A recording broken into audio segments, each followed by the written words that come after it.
Так. Всем привет. Надеюсь, сегодня стрим у меня глючить не будет.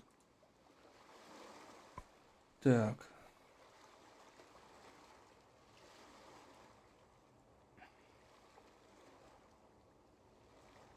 Так, что я тут собирался-то делать? Для начала.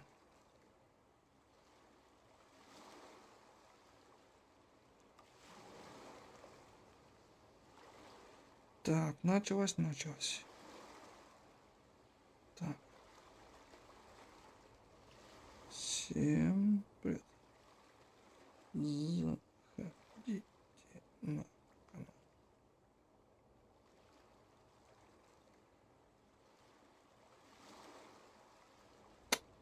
Блин. Всем привет. Заходи.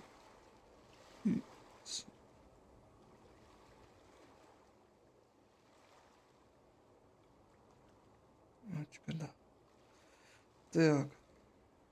Ну, нажимайся. Так. Это сюда, это копировать. Телеграм сразу, если он тут будет.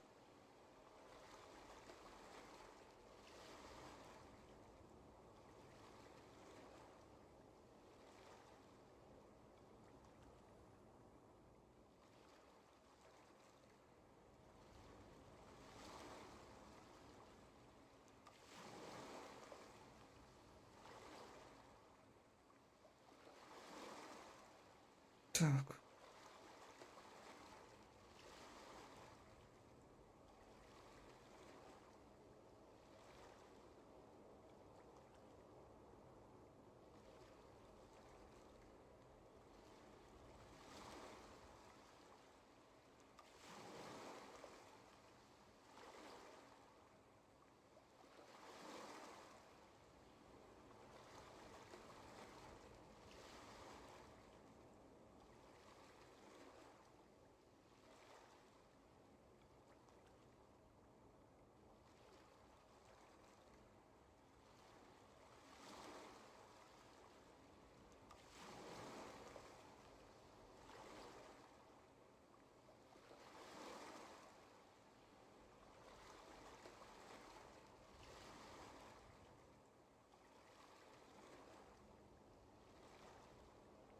Так.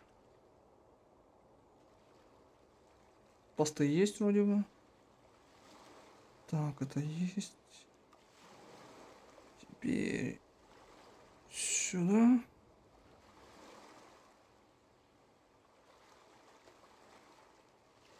Ай, блин, не так сделал, кажется.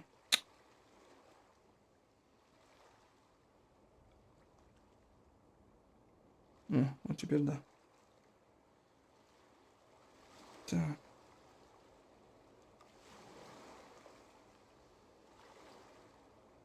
Привет, Пикир, как дела твои?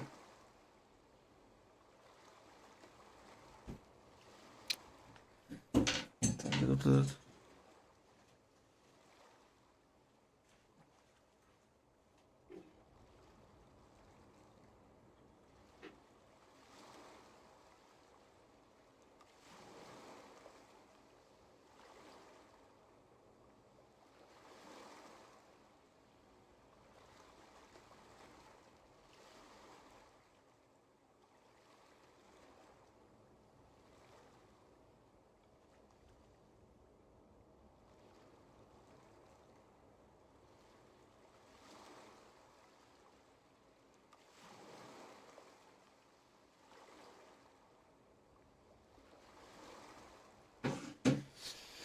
Так, всем привет еще раз.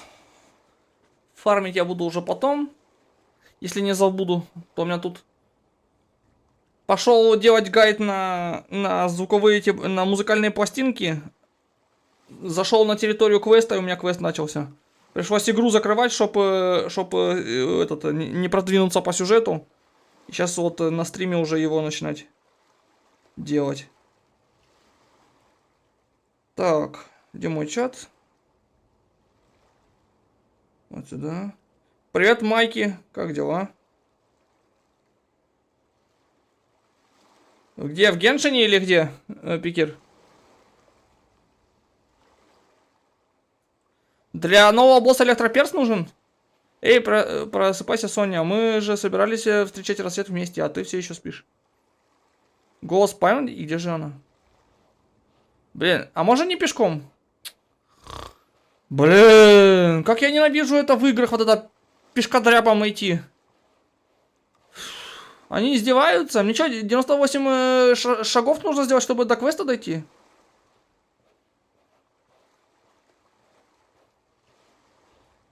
Капец. Они издеваются? А, у меня режим ходьбы был, блин. Все, иду.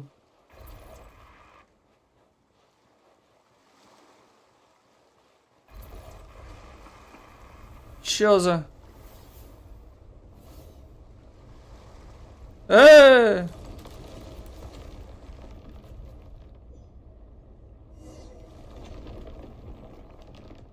Чё за... Да... Шмурфи. Я просто... Я-то обычно всегда бегом хожу, а это, наверное, я когда посты делал, случайно Ctrl нажал. И... Кто не может отказаться от всех желаний, тот не может войти в рай или что там было?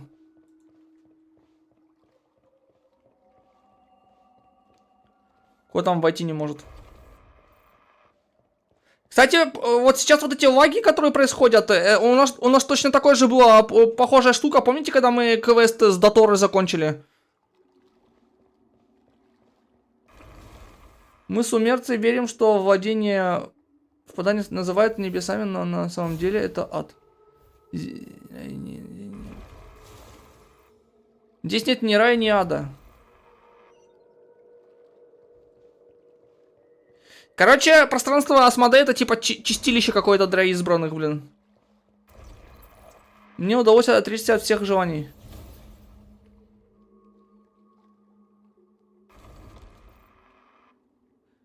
Навсегда запомни состояние души этой, у тебя больше нет связи с чем? Почему они так быстро пишут эти... текст пишут, блин?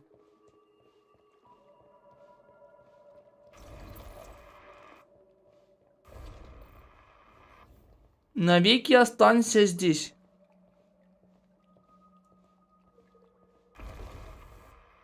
Потому что ты не можешь отказаться от своих желаний.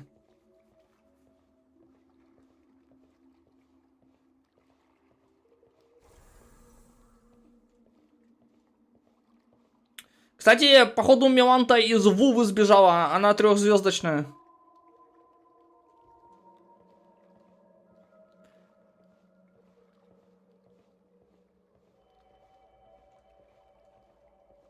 Эй, просыпайся, Соня, пойдем. Опа, зеркало. Атакуйте сломанную преграду.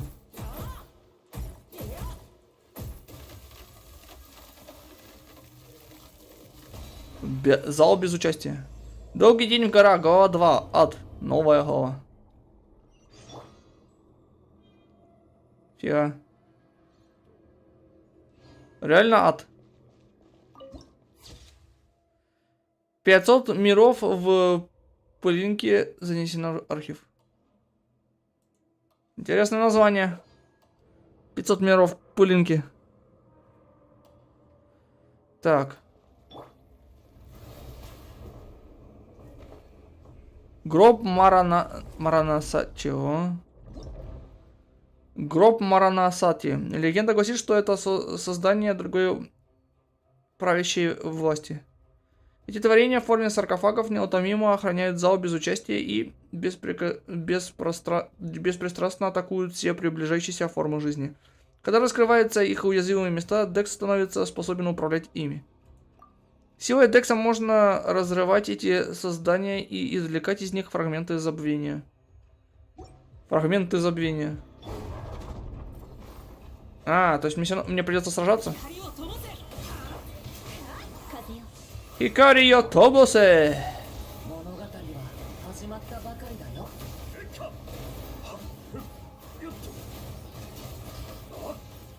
Я надеюсь, что к тому времени, когда нам, может быть, джин бафнут, обновлят, то у джин больше не будет этого долбаного кольца.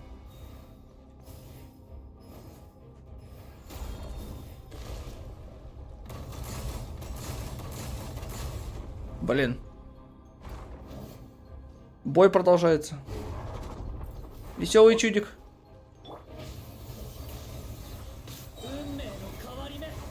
Умеё каварины. Кенничко.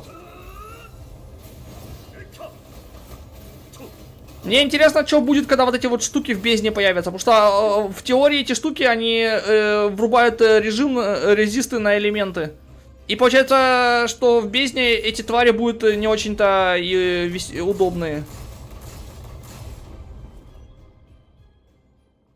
О, ты кто?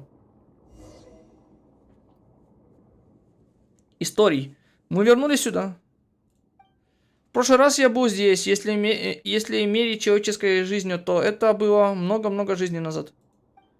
Похоже, мы снова оказались в зале без участия. Как же нам выбраться отсюда? Обычно это достигается с помощью медитации. Научитесь контролировать свой ум и мысли, а затем откажитесь от всех желаний. Одним словом, мы должны поддерживать состояние полной пустоты разума. Звучит довольно просто, но в зависимости от характера человека и степени его желаний, на это может уйти от нескольких лет до нескольких веков. Такой человек, как ты, несет на плечах судьбу мира. Боюсь, ты не сможешь отказаться от своих желаний, да и не следует от них отказываться. Что нам теперь делать? Сначала найдем Цайтлинд, а потом придумаем план. Что ты подобрал? Декс тебя тоже сюда затянуло? Тогда, возможно, есть шанс все изменить. Декс созерцателя, а значит, он должен иметь возможность использовать силу, заключенную в этих фрагментах, чтобы открыть путь. Им нужно дать название для удобства. Я слышал об этих изысканных гробах. Их изготовила одна из сестер хозяйки храма. Это как ее богиня которая смерти. Тень смерти, скорее всего, эти гробы сделала. Кажется, они называются гробы Маранати. Тогда эти фрагменты будут называться фрагментами забвения. Мне интересно, кто же в конечном счете этот истории вот этот.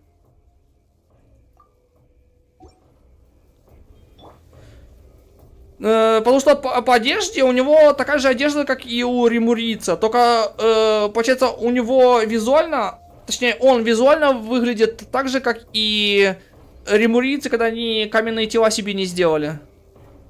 Получается. А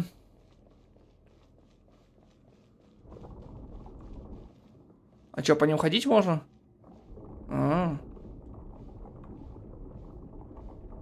Но... И учитывая, что он говорит, что он намного старше всех, кто здесь есть, и он давно здесь находится, мне кажется, что он из Гипербореи.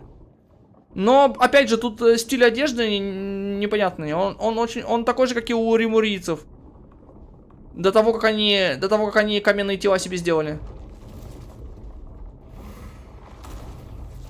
Ох, я.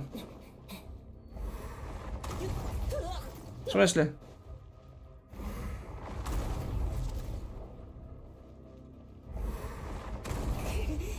Да что эта хрень делает, вообще не пойму.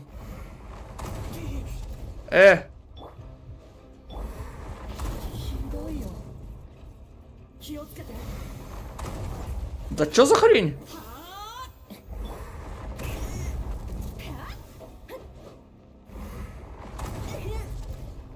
Что за...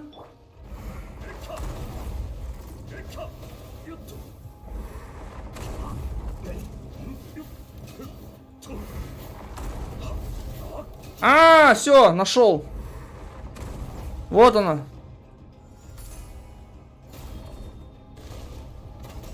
Все.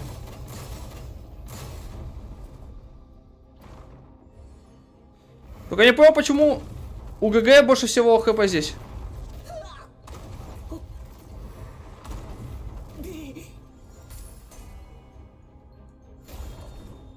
Точнее, ГГ меньше всего урона наносится.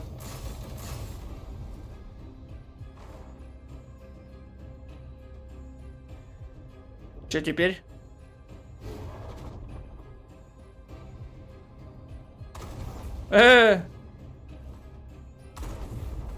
Ай, блин.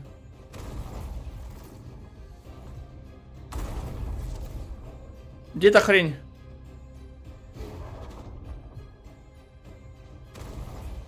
Блин. Тихо!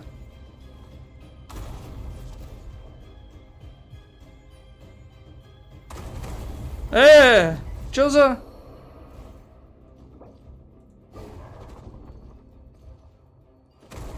Да чё? А, блин. Есть.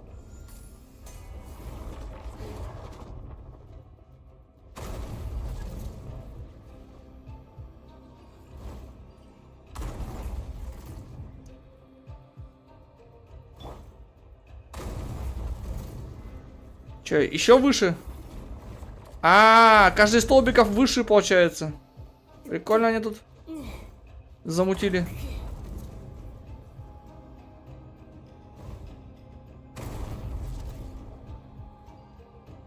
Наконец-то.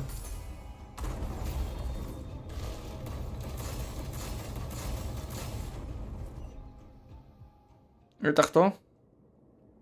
Кого мы тут спасли?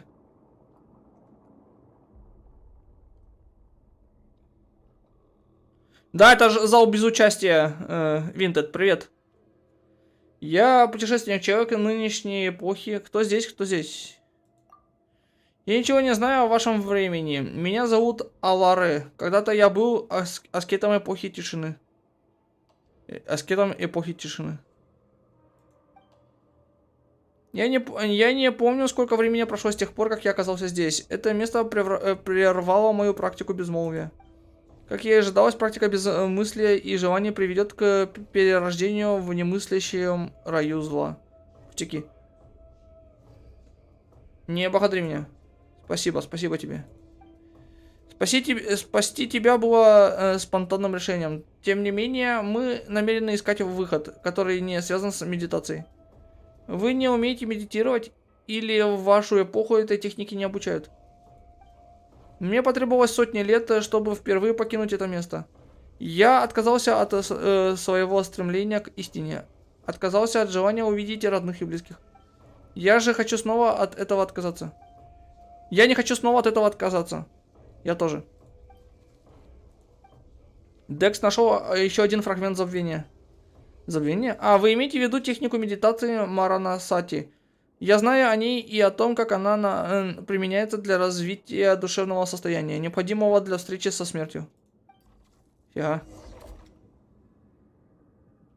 Нет, еще не видел. Она сегодня вышла, Винтед. Еще не успел.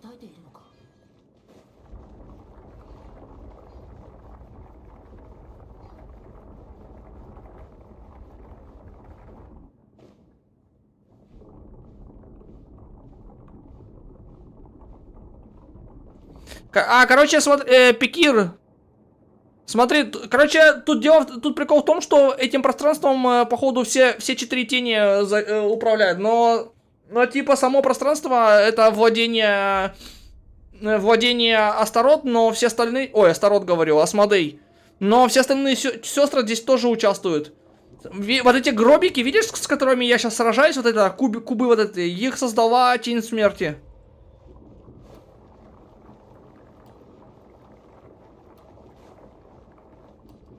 Наверное, Астарот здесь время остановила, я так понимаю.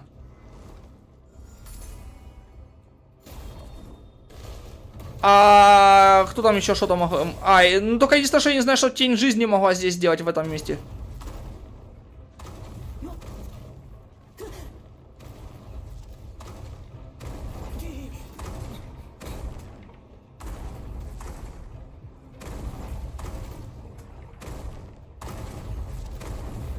Какой она хренью страдает, этот кубик?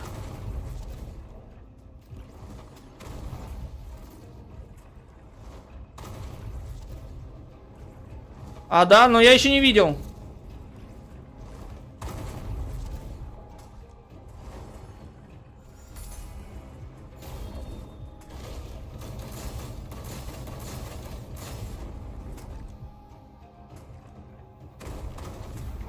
Фига.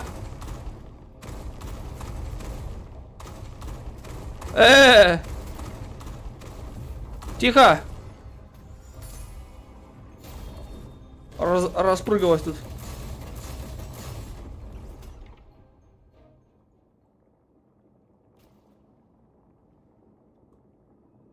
Может быть.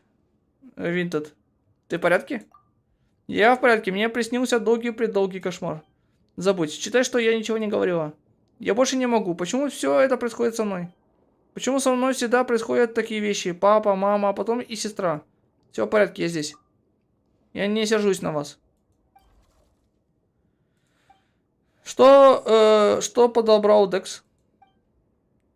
Я называю это фрагментом забвения. Возможно, это наш путь от смерти к жизни. Идем вместе. Да. Раз мы нашли сайт Линд. Кстати, символы, смотри. Символы, которые крутятся у Декса на руке, они вроде как каэнрийские.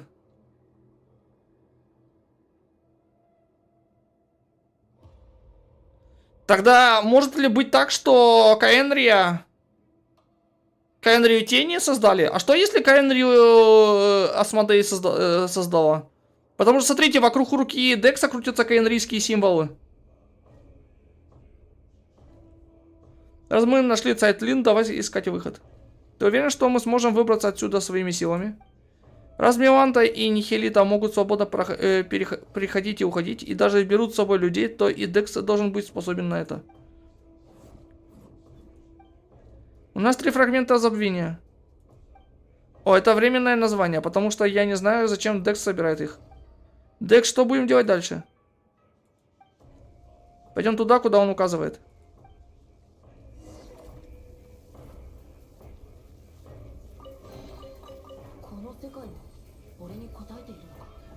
Коносекайни.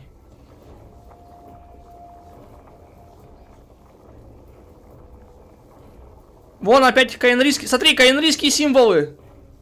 Почему в пространстве...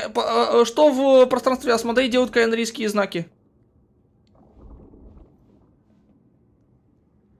Блин, был бы сейчас под рукой этот дешифратор, можно было бы прочитать, что написано здесь.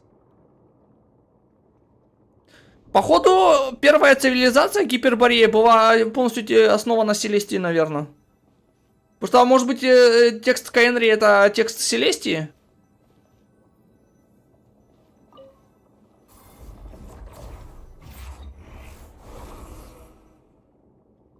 Используйте способность Декса, чтобы открыть проход.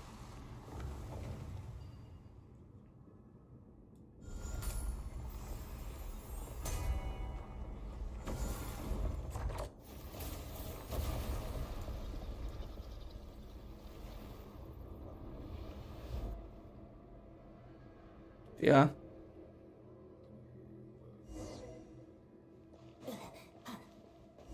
О, еще и мостик из света, как будто ты в рай, из ада в рай возвращаешься.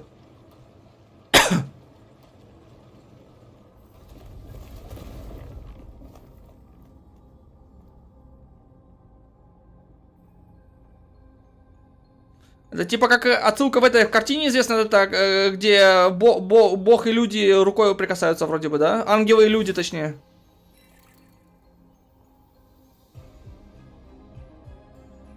Без крыльев тут и правда непросто.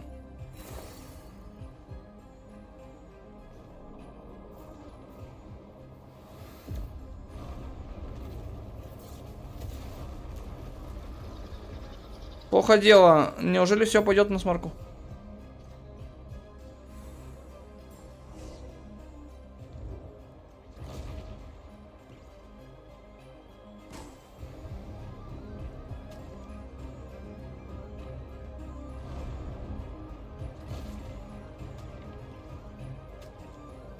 Фига.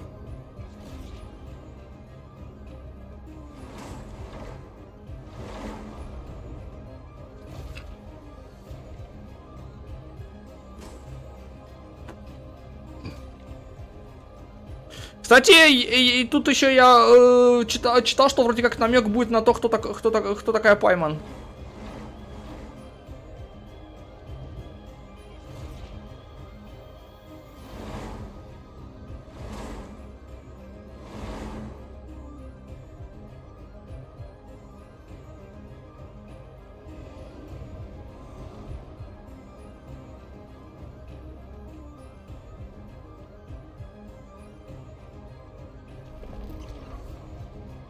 Фига, где это мы?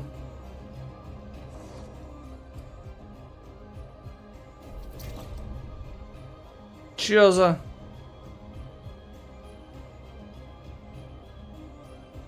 Это непонятно по этому знакомому пейзажу, хотя он уже и не такой знакомый. Почему небо приобрело такой цвет? Я на самом деле никогда не покидал небес без мысли. Знаю, я тебя раньше не видел.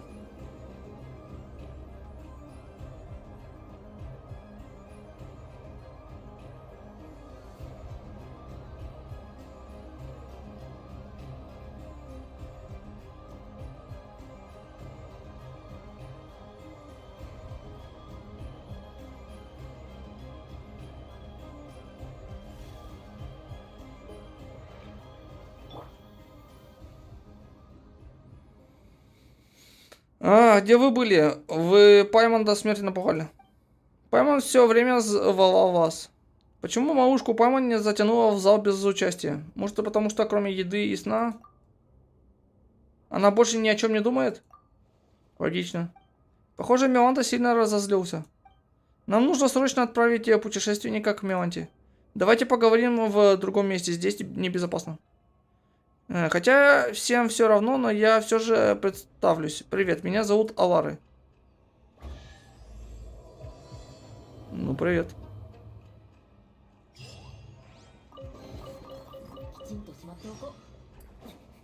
Отправляйтесь в центр зала столпов.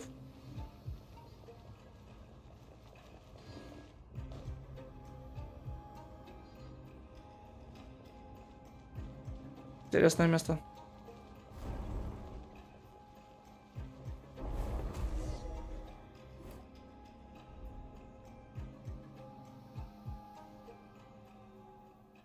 Сайтлинт, я не могу позволить тебе вот так вернуться в мир людей. Но из-за трусости я снова не смог сказать ни слова. Я знаю, какой выбор ты сделаешь, вернувшись в мир смертных. Все, с чем нужно было попрощаться, осталось позади. Вы о чем это? Пайман ничего не понимает. Разве мы не обсуждали, как проложить путь к небесам и преподать урок Миланте? Предыдущим человеком, отправившимся на встречу с Милантой ради всех нас. Человеком, который пожертвовал своим воспоминанием, была твоя сестра. Что? В то время безумие Миланты уже начало проявляться. Он наказал многих. Мы не машины, и в жизни, которая тянется бесконечно, все забытое рано или поздно возвращается. Она слышала о безрассудной тирании Миланты и увидела тех, кто подвергся наказанию. Я сказал ей, чтобы она относилась к этому как к малоприятному впечатлению о рае. Не нужно злиться, не нужно грустить, поскольку ее сюда отправил Нихилита. Декс всегда мог вернуть ее обратно. И что бы изменилось, если бы она вернулась такой же, как была? Она сказала то же самое. Вы так похожи. Я это слышала много раз. Но она жизнерадостная и общительная, а ты сдержанная и спокойная. Это я тоже слышала много раз. Подожди, ты же говорила, что с исчезновением божества храма пространства путь к небесам не исчезнет после того, как по нему однажды пройдут. Значит, мы можем пройти по пути, который оставила сестра Сайтлинт. В таком случае мое предложение на оперативном совещании будет.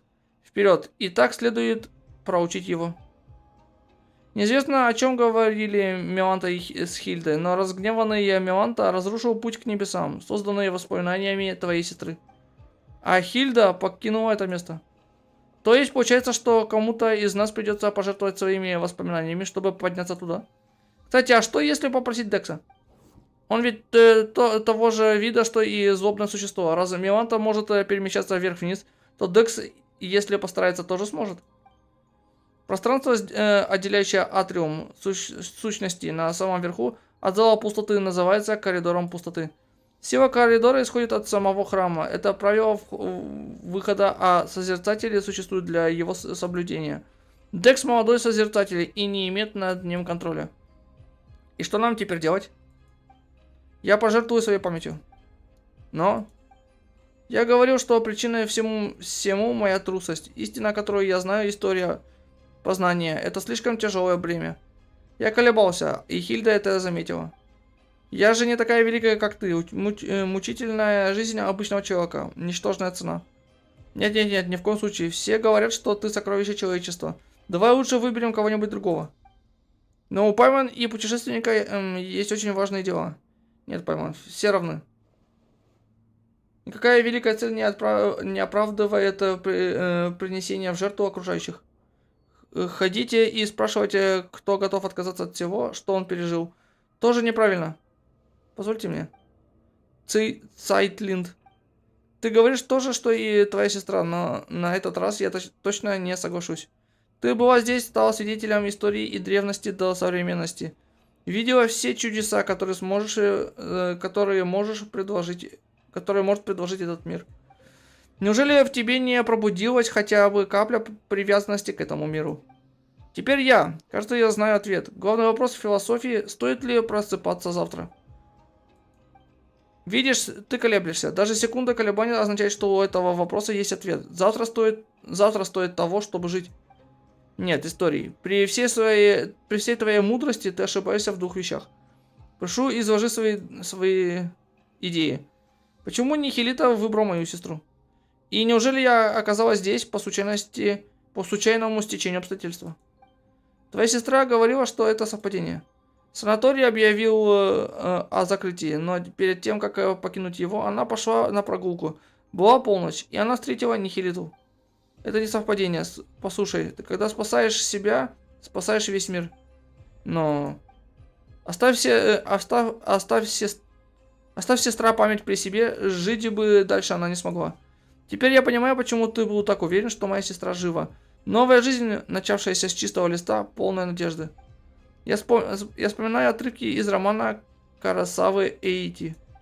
Искупитель приносит себя в жертву в мире тьмы и добровольно подвергается распятию. Только тогда душа очищается и возносится в царство света. Это же невероятно. Это значит, что можно извлечь свою меланхолию и одновременно спасти мир. Я не уступаю тебе эту возможность. На секунду мне почудилось, будто сама Хильда говорит со мной. Но это не в ее стиле. Конечно, нет. Она мало читает и не может цитировать классиков даже в половину так хорошо, как я. Пайман и путешественник, даже не смейте возражать. Когда я потеряю память и вернусь на Землю, мне нужно будет, чтобы вы рассказали мне, кто я и куда направляюсь. Эй, как нам реагировать? Мы только познакомились, а ты говоришь о том, чтобы все забыть. Придется знакомиться заново? Роман настолько великолепный, что хочется стереть память и прочитать его снова. Это самая высокая оценка. И вы тоже заслуживаете самой высокой оценки. Спасибо, что пытаешься разрядить обстановку, но Пайман очень грустно. Истории, пожалуйста, проводи нас. Остались незавершенные дела? Идем.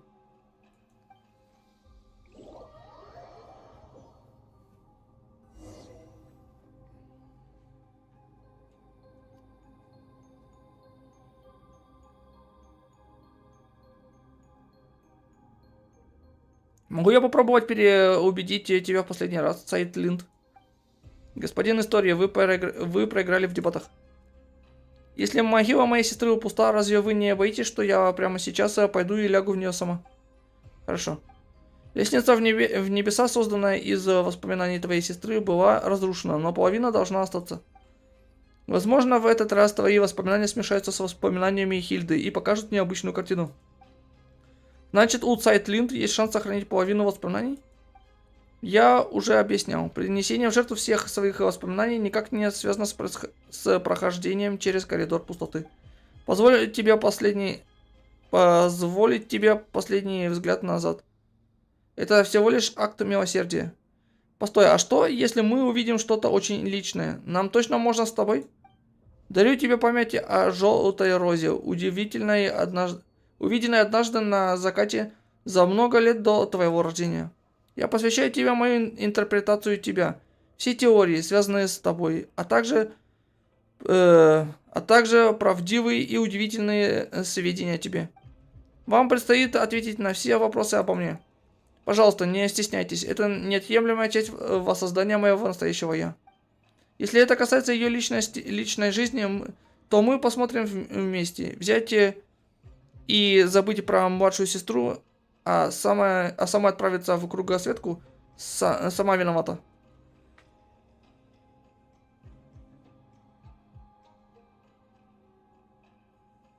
Но он просто очень... Он по своей сути напоминает куб Асмодей. Сдается мне, это не бравада. В тебе как будто говорит злость. Ты вдруг стала такой разговорчивой? Правда? Мы построим лестницу и в коридор пустоты. Прямо здесь? Да. Тогда начнем.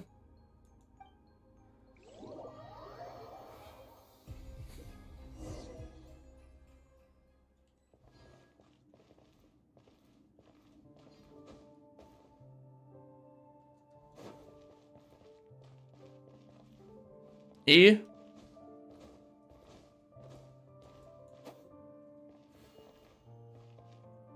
А что делать?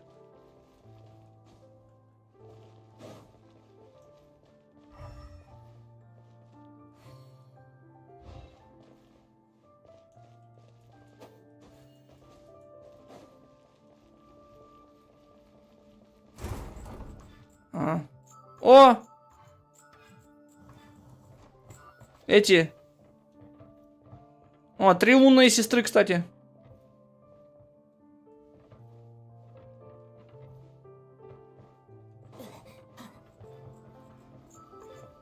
А что тут в японском стиле-то? Не пойму.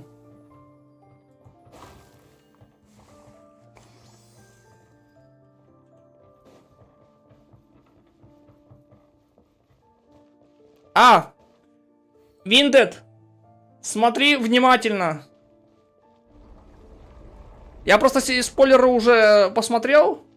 Сейчас смотри, сейчас тут будут очень важные моменты для игры, для будущего.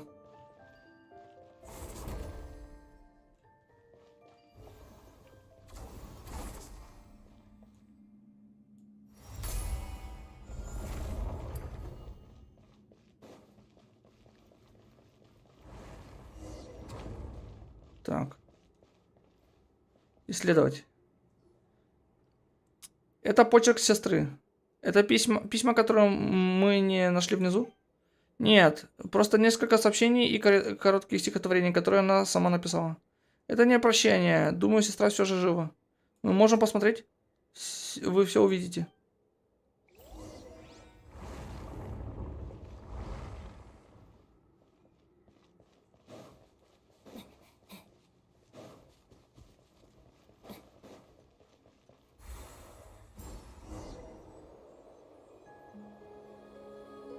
Что-то мне кажется, что Хильда в Снежную отправилась. Манштадт.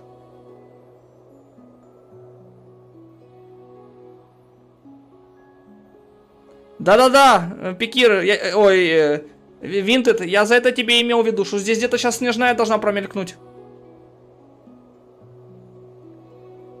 Так, улицы, где я смеялась, бегала в детстве. Поднимаюсь вверх синеву небес.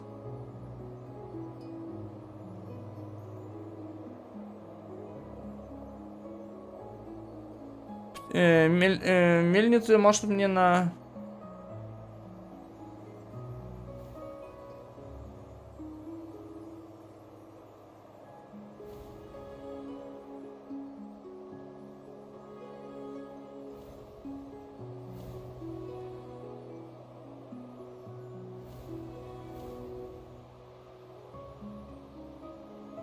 Ну вот эти переходы из пространства в пространство просто мега круто выглядят, мне нравится. Тут бац, и мы уже в Лиюэй.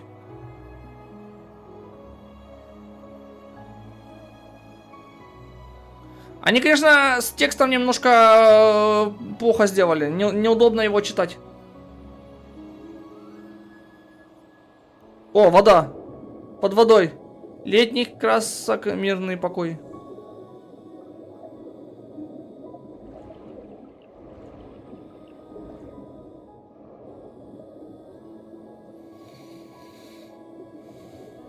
Ныряю в морские глубины.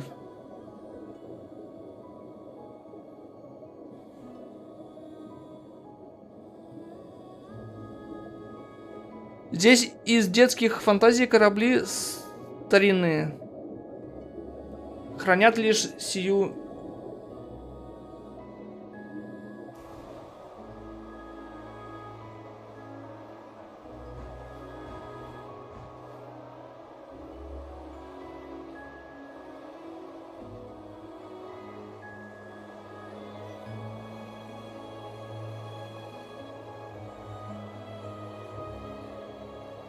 Джентльмен в причудливом наряде. Фонтейнский джентльмен в причудливом наряде.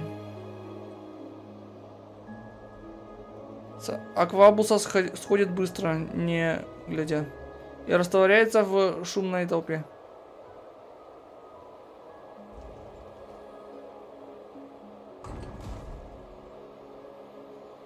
Сейчас! Лиуэй.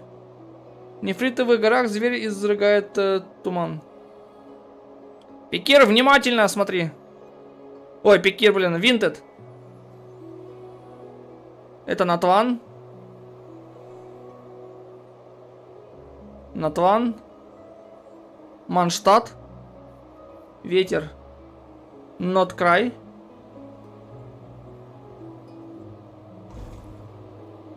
Фонтейн. Иназума.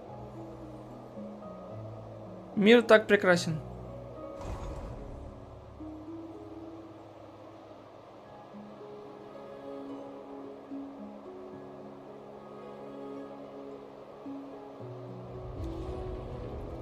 Что-то я Снежную не увидел в конечном итоге. Она вроде бы здесь должна была быть где-то. Не понял. Она где-то в этих отражениях должна была быть. Стихотворение сестры. Ох, одни эмоции и ни капли литературного таланта. Впрочем, неплохо. Цайтлин, ты помнишь, кто мы? История сказал, что мои воспоминания начнут быстро угасать, только когда я покину это место. Я знаю, кто вы и кто я. То, что мы только что видели, было тем миром, который мы представили в детстве, когда сестра читала мне книги. Правда ли, что под волнами высокого моря Фонтейна есть сокровища затонувших кораблей? Неужели в лесах Тиндзю в Инадзуме правда обитают йокай? Существуют ли на самом деле такие волшебные существа, как аронары? Я выросла и теперь не смогу их увидеть. Сказочные твари, эти аронары. Аронары действительно существуют, они черпают силу из воспоминаний. Тогда я тоже аронара? Отныне путь к небесам, соединяющий зал пустоты и эту башню, будет существовать как мечта двух девушек о прекрасном мире. Это тоже своего рода вечность. Сад Сирен.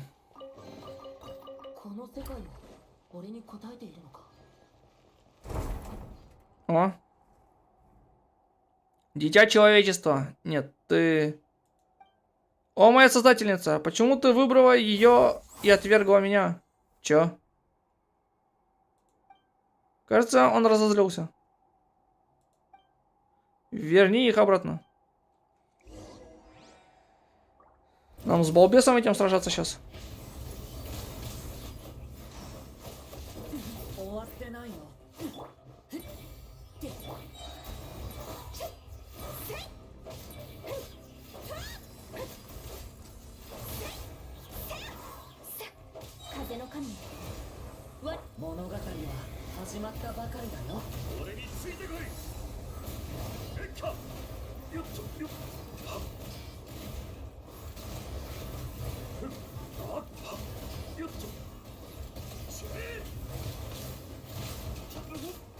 Фига себе!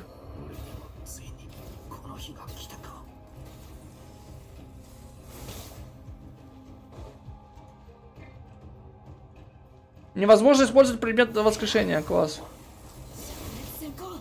И как я их побеждать теперь буду?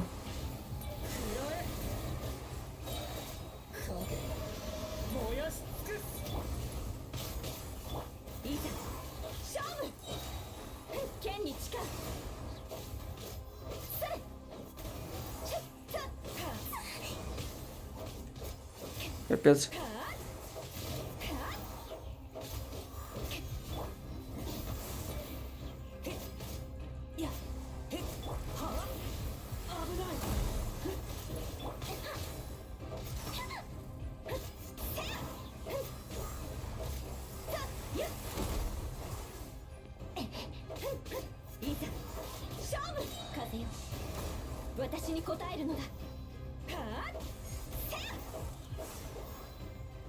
Иза, щегу.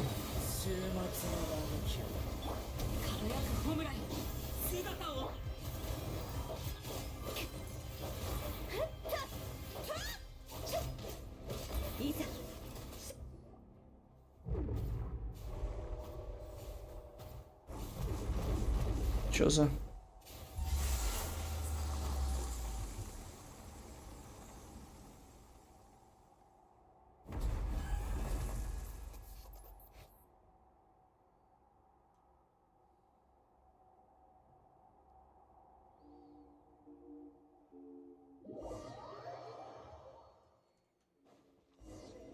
Последний суд. Найдите скрытых противников и победите их. А, этих придурков.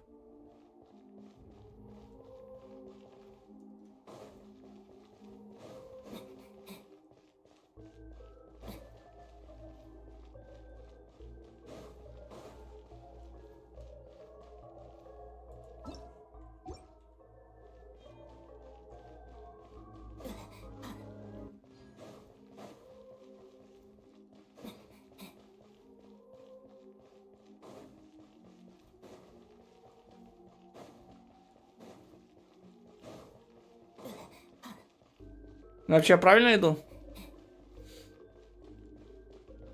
Кажется, мы все время ходим по кругу. Прикинь. Я тоже так думаю.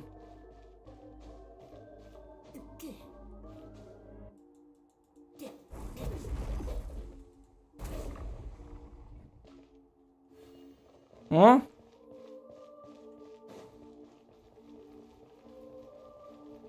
А, ГГ, этот с физмячом бегает. Класс. Но зато под костюм идеально подходит.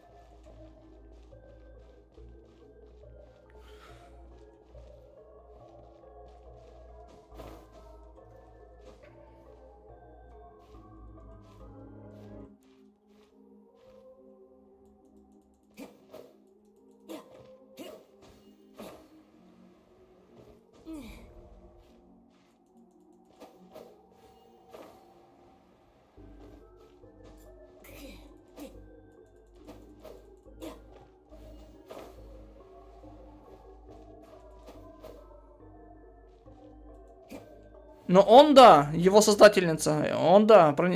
Только кого его выбрал, я не могу понять. Потому что он говорит, зачем, почему ты выбрал ее или его, кого... Что она сказала? Этот Миланта. Вроде бы его, да, он... А, нет, эта хрень сказала его. То есть, получается, Асмодей выбрала сестру ГГ.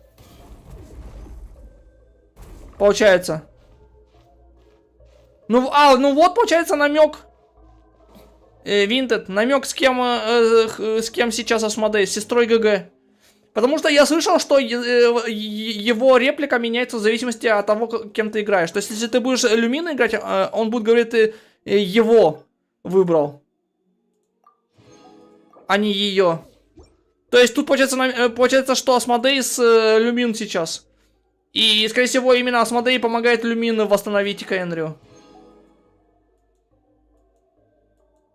Потому в Каэнрии, язык Каэнрии, он такой же, как и здесь. В пространстве Асмодей. Наверное. Не факт.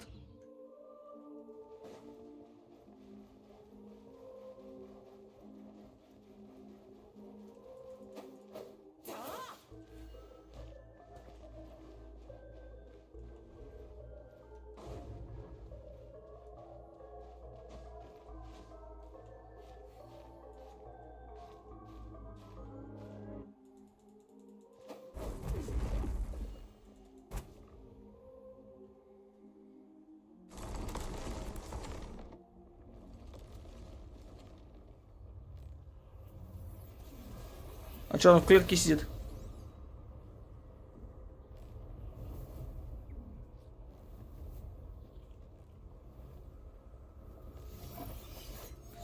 Из того, что я видел, вроде как должен сказать и про Пайман тоже. Чужеземец, поскольку ты не дитя человечества, как мне обращаться к тебе? Меня зовут Путешественник. И что значит дитя человечества? Все, кто происходит от первородного предка, создано... Все, кто происходит от первородного предка, созданного по образу и подобию всемогущего повелителя, и все, кто происходит из его рода, называются детьми человечества. Даже искусственные люди из первозданного моря, которым было даровано особое помилование, относятся к их числу. Это он сказал про фонтейнцев. Они изначально были этими... были элементальными существами, а потом Нивелет их простил, помиловал, скажем так, и они стали людьми. Но ты нет. Почему божество забрало мою сестру? Не могу ответить, потому что я тоже не могу этого понять. Я думал, что это наказание за прегрешение, но теперь я склоняюсь к тому, что за этим стоит нечто большее, как и в случае с еретическим мифом о том, что свет и тьма породили первородного человека.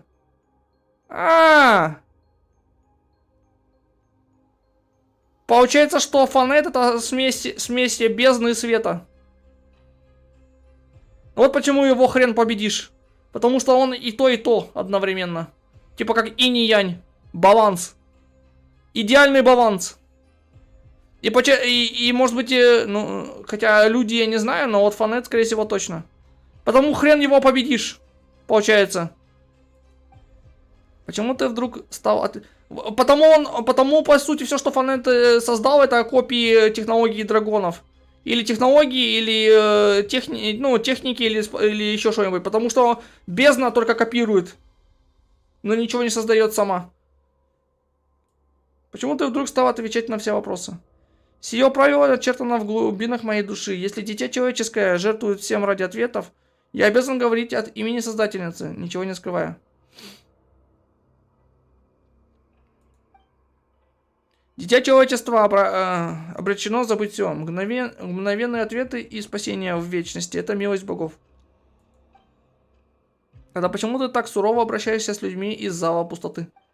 Это тоже часть правил. В отсутствие Создательницы я в условиях упадка пустоты.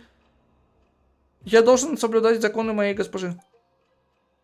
Это место предназначено лишь для сохранения. Любые новшества и эволюции являются недопустимыми. То есть это прототип Тейвата, короче. Нет, Итер не дитя человечества. Он сказал, Миланта сказал, что он не дитя человечества. Хотя подожди. Сейчас мы проверим. Сейчас. Чужеземец, поскольку ты не дитя человечества, как и мне обращаться к тебе? Нет, Итер не дитя. Потому он сошедший. Если я правильно помню, тебя зовут Миланта. Дитя человеческое, я знаю твое имя. Сайтлинд. Что моя сестра рассказывала тебе обо мне? Она сказала, что мы с ней никогда не сможем прийти к согласию, но однажды придет ее младшая сестра и победит меня. Вы слышали, это вас втянули в эту историю, это вы жертва. Так, мы всего лишь наемники, стремящиеся заработать немного мора. Нихилита, злодей. Нихилита, предатель и отступник. Он отказался от своих обязанностей, но смеет провозглашать себя прозревшим.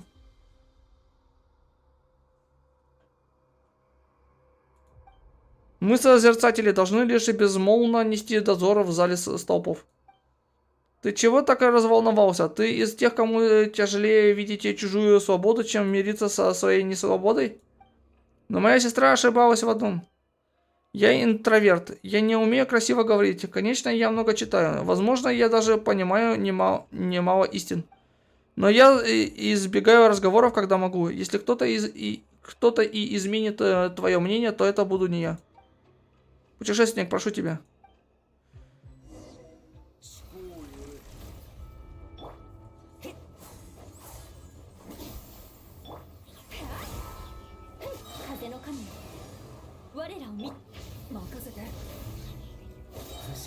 Ща, будем мы веру.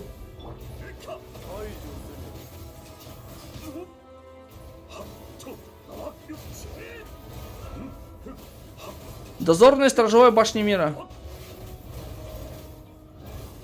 Миланта.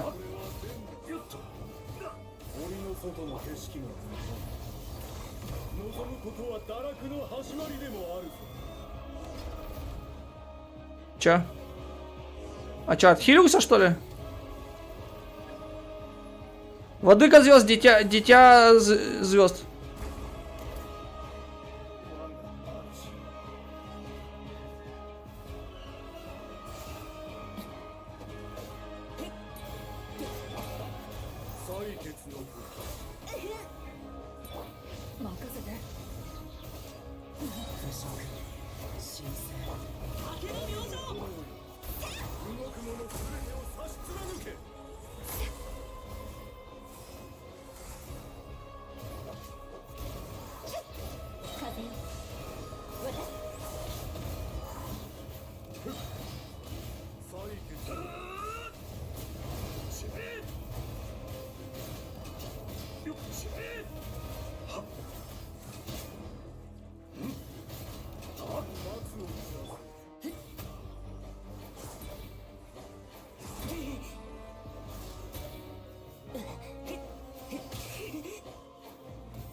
Абунай.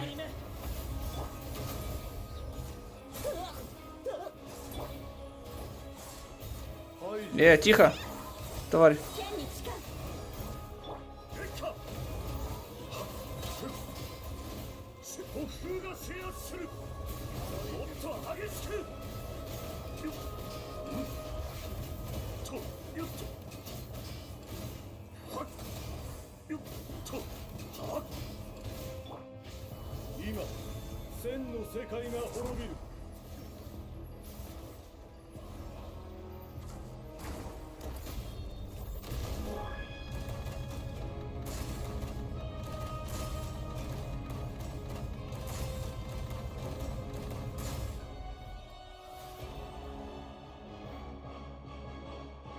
Или про Паймана, или про Афанета.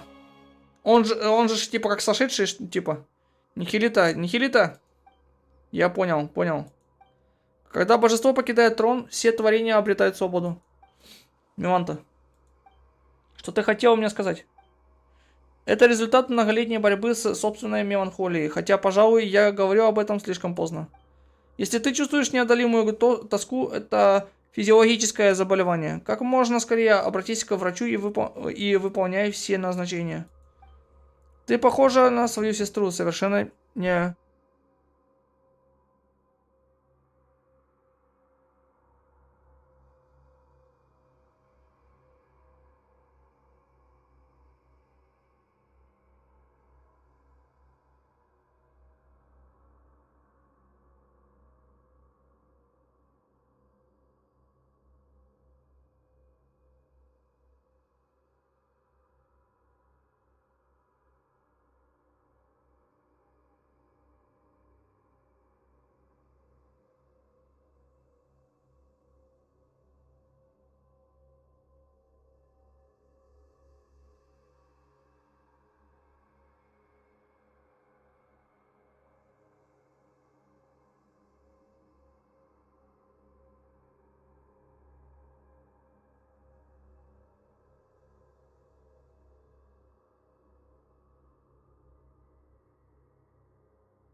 Созданием, подобным нам, воплощением правил. К кому нам обратиться за лечением? Испытываешь чувство вины из-за избиения пациента? Знакомство с местными обитателями не пошли тебе на пользу, Цайтлинд. Ты научилась плохому. В душе у любого интроверта есть темная сторона. В любом случае, ты больше не увидишь меня такой. Опять печально нагоняешь. Я же говорил, что у меня есть темная сторона. Миланта, у меня остались вопросы. Если у тебя есть вопросы, спрашивай, я скоро исчезну. Вынеся приговор художнику, который нарушил законы пространства, перекрыв путь в коридор пустоты. Я превысил полномочия. Мое неповиновение вызвало самоуничтожение в соответствии с установленными правилами. Я на самом деле не хочу отвечать на твои вопросы, но подозреваю, что подобное сопротивление ускорит мое исчезновение. Расскажи о моей сестре. Разве ты не пришел сюда сам? Разве твоя воля не принадлежит тебе, а ноги не свободны? Иди и ищи. Ты не похож на меня. Я сам сковал свои крылья, а потом смотрел, как они ломаются. Зачем ты всех мучаешь? Мучаю? Нет, я исправляю их. Я возвращаю им облик, который был задуман небесами. Они вознеслись, но вместо того, чтобы принять священную неизменность горнего мира, все и еще льнут к тленной скверне земной юдоли. Я понял. Я завидую им, завидую падшему нихилите, завидую переменам, завидую свободе, завидую жизни. Я думаю, если буду все делать я правильно, то когда Создательница вернется, она похвалит меня. И этого было бы довольно. Довольно, чтобы утешить меня. Довольно, чтобы доказать, что все они ошибались. Почему она не обернулась? Почему не спросила, хочу ли я уйти вместе с ней? Если ты и раньше был таким бессердечным упрямцем, то нетрудно понять почему. Будь тебе хоть и капля непокорности, глядишь, и правда бы позвала. Хочешь о чем-то спросить, Цайтлинд? Дай-ка подумать. Хочу понять, почему люди говорят, что этот санаторий проклят. Когда-то здесь разразилось бедствие бездны. Рыцари, что несли стражу, бились насмерть и не отступили. Когда донесение достигло Тернового порта, в нем было лишь одно. Никто из ушедших на пик ветров не придет назад. Вот оно что. Значит, все исказилось со временем. Нет никакого проклятия, если лишь воины, уснувшие вечным сном. Это место упокоения рыцарей западного ветра. У меня почти не осталось времени. Я ненавижу вас, всех вас. И все же я хочу лишь одного. Удержать сознание, продлить эту искру. Не дать ей погаснуть. Ты и твоя сестра смертные, что любят все и вся. Жаждете встретить свою кончину. А я так отчаянно желаю жить, и все же дни мои сочтены. Нихилита, скорби моя невыразима.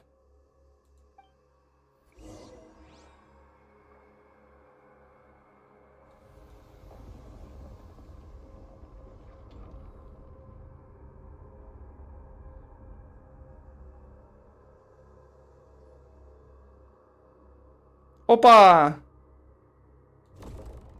Знакомо было?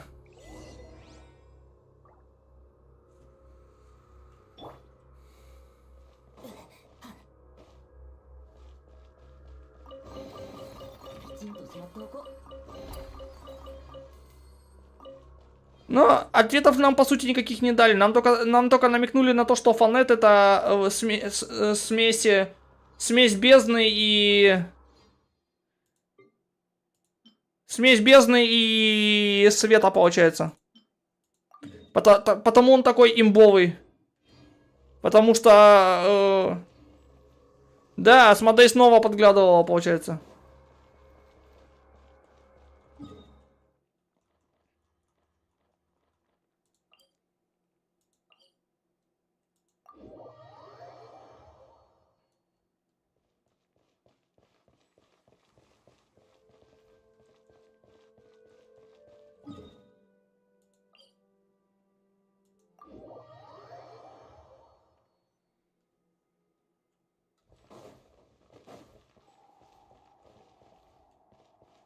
Прикольно.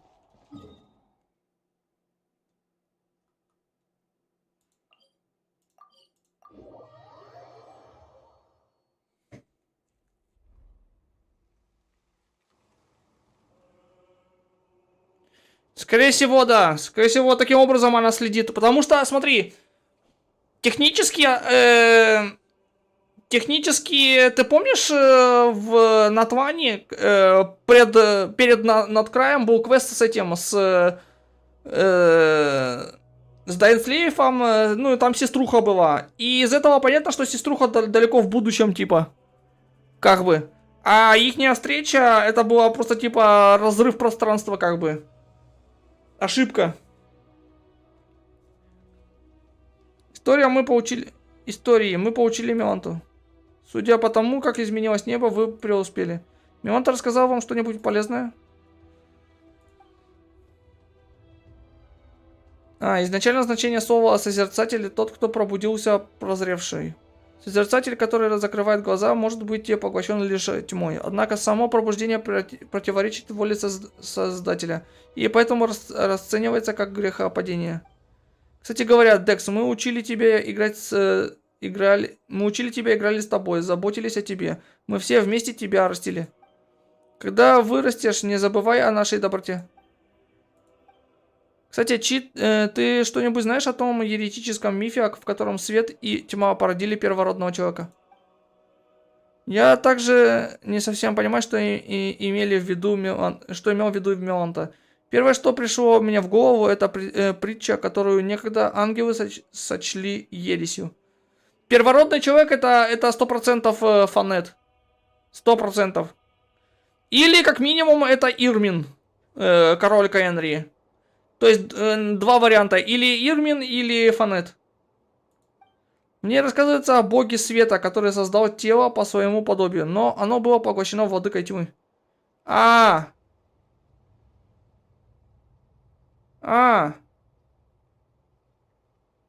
Бог света?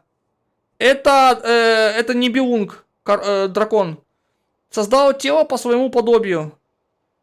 Но его захватила бездна, получается. То есть Фанет это чел, у которого тело создано из света, но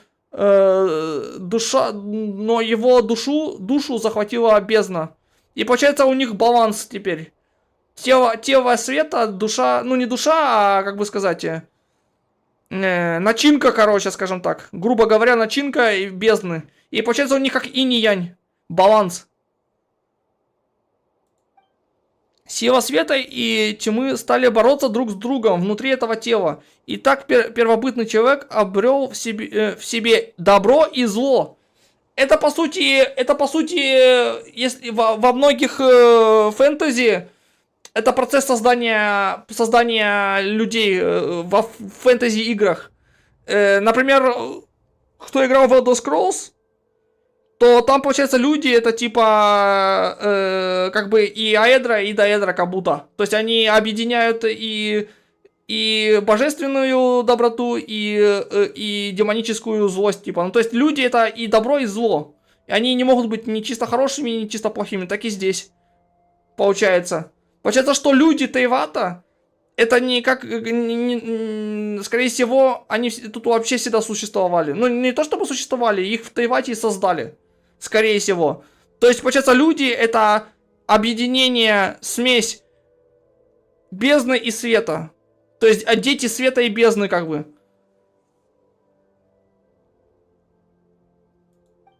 Это одна из наименее распространенных версий мифа о первородном человеке. Как-то скудно. Поэма не уверена, что это нам сильно поможет. На данный момент ничего другого не приходит в голову.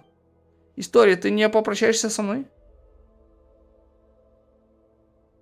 Да, но было бы слишком просто, если бы Фанет стал ИИ.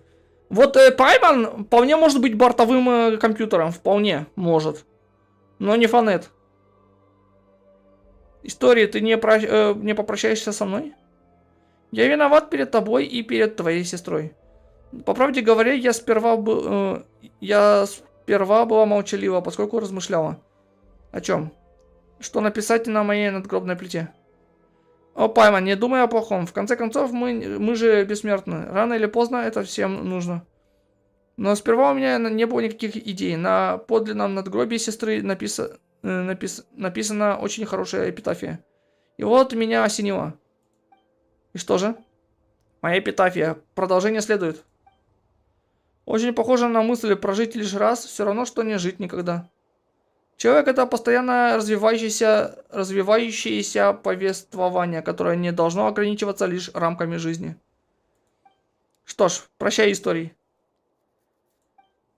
До свидания, Цайтлинд. Если увидишь Хильду, передай ей от меня привет. Не обещаю, что вспомню об этом. И не могу гарантировать, что она помнит тебя. Пойдем, путешественник Пайман, проводи меня вниз, а потом мы познакомимся заново.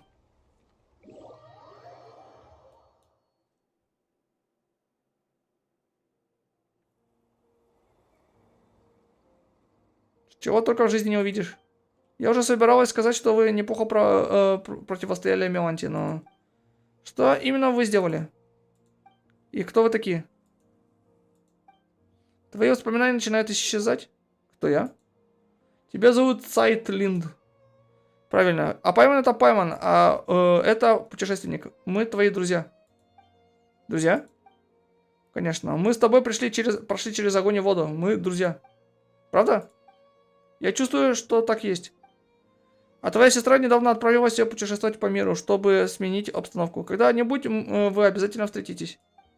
Возможно, она забыла тебя, но вы связаны кровными узами, и у вас одинаковая внешность. Пайман уверена, что вы сразу же узнаете друг друга при встрече. Это типа отсылка на ГГ и его сеструху. Только тут две сестры.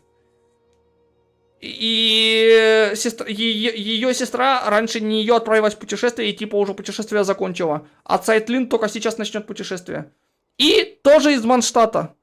Правда, из другой части, чем ГГ, но из другой части. У меня есть старшая сестра. Не обращай внимания на это надгробие. Твоя сестра поставила его ради забавы. Надгробие символизирует ее новую жизнь. Твоя сестра точно жива. Сестра? Ого. Зачем же она так сделала? Глупая. В общем, в твоем чемоданчике должна быть информация о тебе. Посмотришь и все вспомнишь. Да, хорошо. И еще, ты удивительный человек. Ты настолько невероятна, что спасла весь мир. Я? Все тебе очень благодарны, так что знай, ты совершила по-настоящему важный поступок. Если тебя кто-то обидит, напиши путешественнику. В мире нет ничего, с чем он не смог бы справиться. Чем хочешь заняться? Я не знаю, но я чувствую себя так, будто не ела несколько дней. Пайман тоже голодна. Пайман нужно поесть прямо сейчас. Скорее опустошай свой рюкзак. Пайман хочет съесть кучу куриных шашлычков с грибами. Что с грибами? Надо было с мятой. Потому что мяты и куриных лапок у ГГ точно много. Цайтлинд.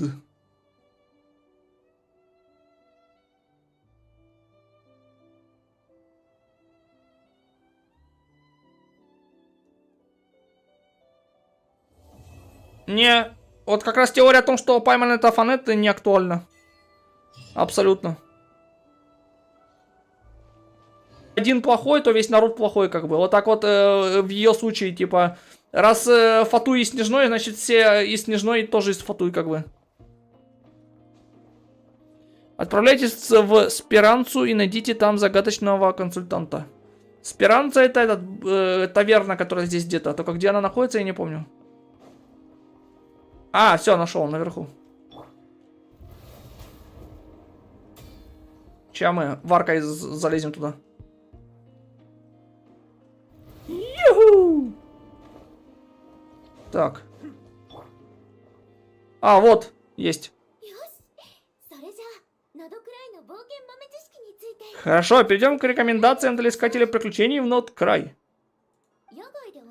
Чем утолить голод, если вы оказались в диком месте? Простой вопрос. Ягоды лака, летника. В лесу растет много всего съедобного. Правильный ответ. Плюс 10 очков. Фига, профессор. Профессор Лине. Яхо. Это что за... Этот... Покемон.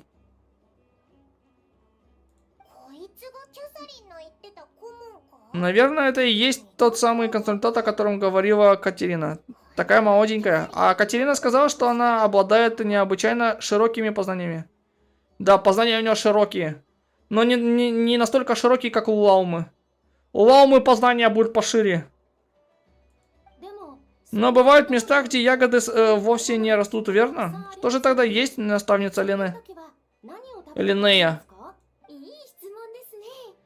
Хороший вопрос, спасибо. Это как раз то, о чем мы будем говорить дальше. Знаком ли вам такой гриб? Судя по цвету, он съедобный. Не похоже на ядовитый. Неправильный ответ. Сейкодес. Это гриб бурошляп. Он выглядит съедобным, но обладает галлюциногенными свойствами. Бурый гриб? Только в Тайвате бурые грибы почему-то токсичные. Один рассеянный искатель приключений сварил целый котелок супа с такими грибами. А потом проходивший мимо рыбак увидел, как он танцует с дикой охотой прямо посреди лесной поляны. Беднягу с трудом удалось спасти. Ничего себе. Квасугирдес. Да, приключения в дикой природе требуют сосредоточенной подготовки. Идем дальше. Кто-нибудь узнает это растение? Оно съедобное? Кажется, это листья шпароцветника. Легенда гласит, будто зимний король шпароцветник и летний король дуб заклятые враги. Летника сладкая и вкусная, значит шпароцветник, наверное, ужасно горький. Пайман знает ответ на этот вопрос. Хотя листья шпароцветника не употребляются в пищу, из них можно заваривать чай. Что? Пайман, ты такая умная. Пайман узнал об этом от Демьяна, когда лакомилась вкусняшками в флагмане. Он сказал, что в составе одного из коктейлей рулетки как раз есть шпароцветник.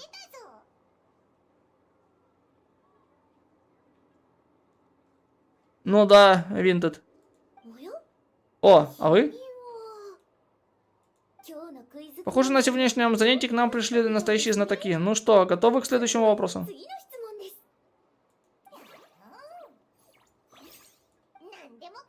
Да, готовы.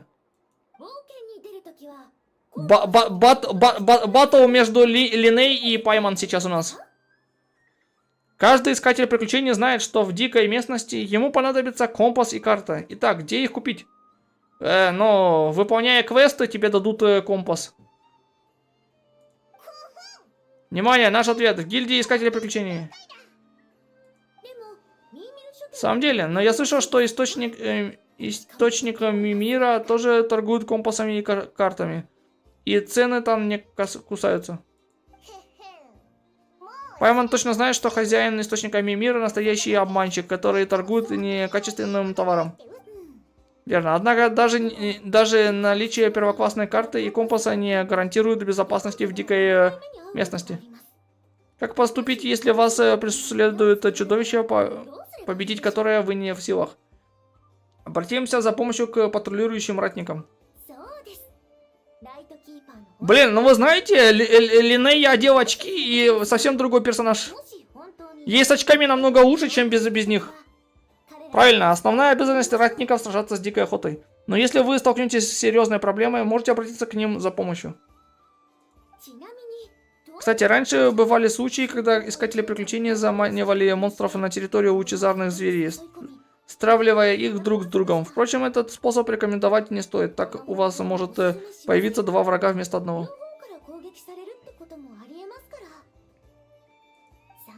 И последний вопрос. Внимание! Какое место обязательно нужно посетить иностранным гостям, приезжающим в Нордкрай? Только одно, таверну. Как сложно выбрать.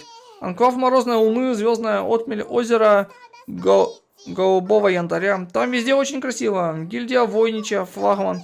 И еще столько магазинов, которые нигде нельзя пропустить. На этот вопрос нет однозначного ответа, но я считаю, что каждый путешественник обязательно должен посетить Сперансу.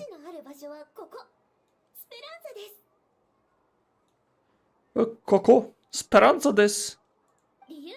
Почему? Ответ очень прост. Когда-то Сперанса была моим домом. Так что последний вопрос на самом деле содержит в себе скрытую рекламу.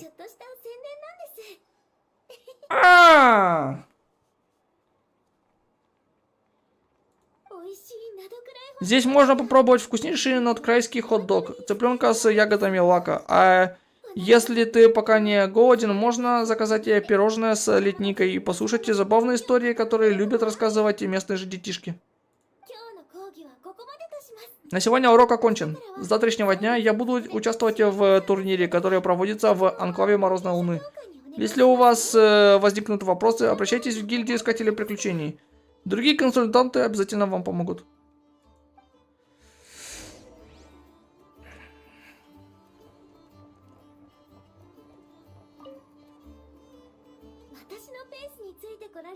Редко встретишь искателя приключений, который способен так быстро отвечать на вопросы. Впечатляет.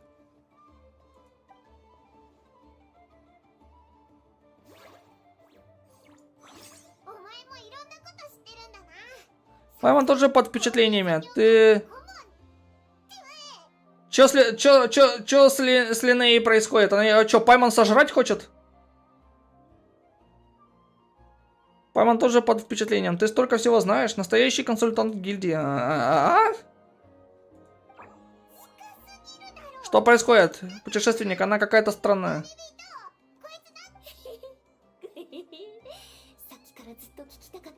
На самом деле я хотел спросить. У тебя очень милая зверушка. Она так потешно летает. Можно мне ее погладить? Не подходи.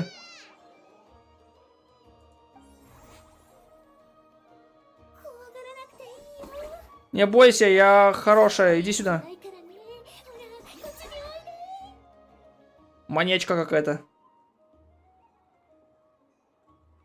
Я защищу тебя, Паймон. Можно попросить тебя вернуться в амплуа преподавателя?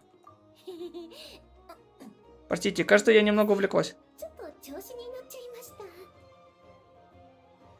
Училка этот... Меня зовут Линнея, я консультант гильдии Искателей Приключений. Вы не подумайте, я абсолютно нормальная. Нормальный человек не говорит, что он нормальный. Давайте я угощу вас чем-нибудь вкусненьким, чтобы загладить вину. Вот, пирожное с литникой, попробуйте. Паймон так и испугалась, как бы сказать. Паймон в первый раз видит такого приветливого человека. Во время урока я изо всех сил сдерживала любопытство, но потом потеряла над собой контроль. Ладно, вернемся к делу. Расскажите мне вашу историю. Как вы познакомились? Вы раскрываете Линнея о встрече с Паймон. Что, ты выловил такую очаровашку из воды? А можешь сказать, где это? Я во что бы то ни стало должна там побывать. Ты что, Паймон единственная в своем роде. Даже если ты проведешь там несколько десятков лет, это не поможет. Вот как. Очень жаль. Хочешь принять участие в турнире в Анклаве Морозной Луны? А, точно, Паймон чуть не забыл. Мы тоже хотим участвовать в состязании посланников духов. И Катерина сказала, что ты можешь нам помочь советом. Дай Паймон угадает. Это твоя напарница? Яхо. Да, эту малышку зовут Луми. Она моя помощница. Впервые вижу такого зверя. Привет.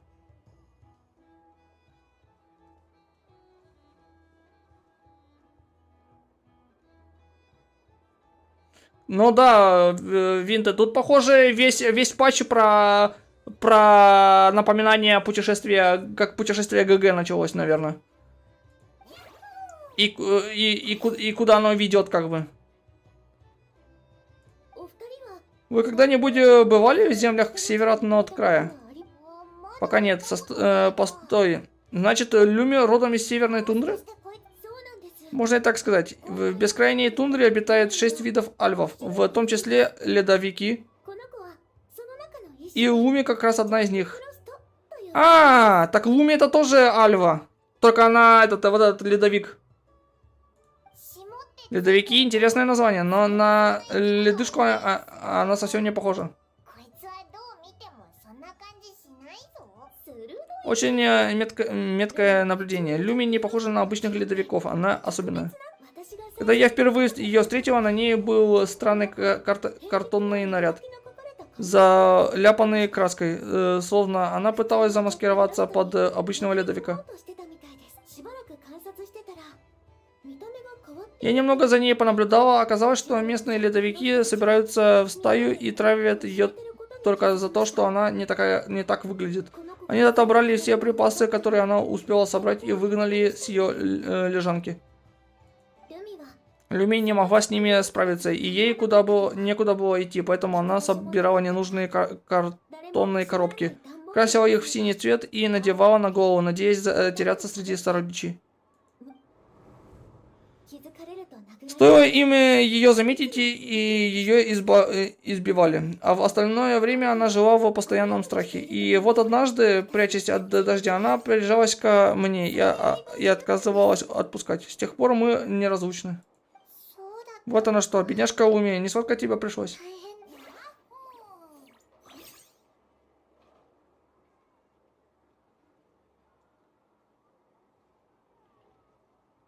Но не дотянет, потому что винт это движок у Геншина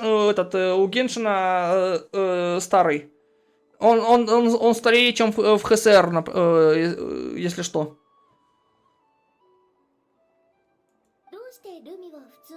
Вот по какой причине Луми отличается от обычных ледовиков. А пока так и не нашел...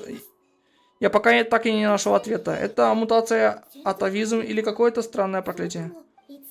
Рано или поздно я узнаю ответ, но даже если нет, мы с ней все равно стали близкими друзьями, которые понимают друг друга без слов.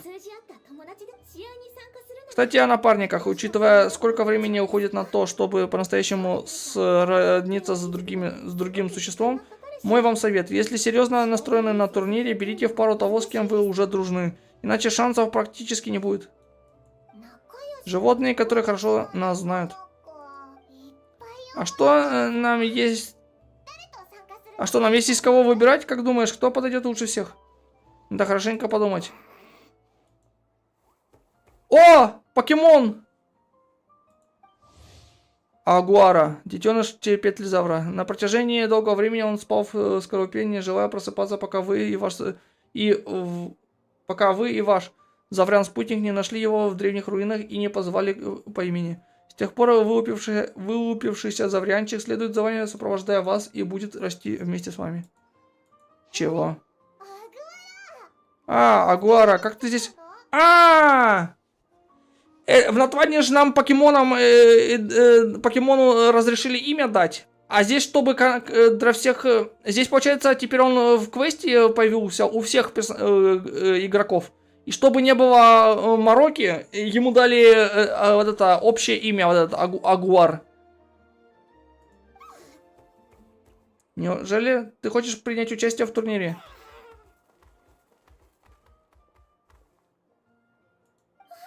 Ого, теперь лизаврик из Натвана, какой славный.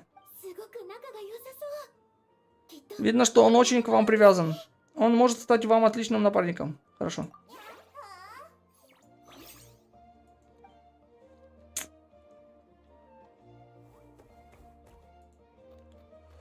Агуара. Гуара. Смотри, они уже подружились.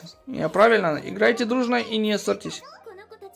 Они оба довольно общительные от природы, поэтому им легко ладить друг с другом. Тогда не будем терять время, я отведу вас к месту регистрации.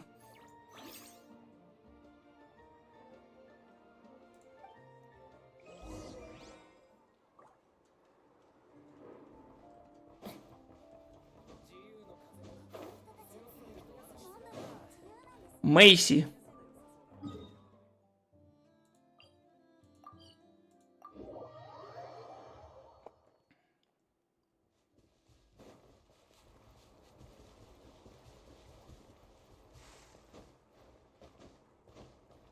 О!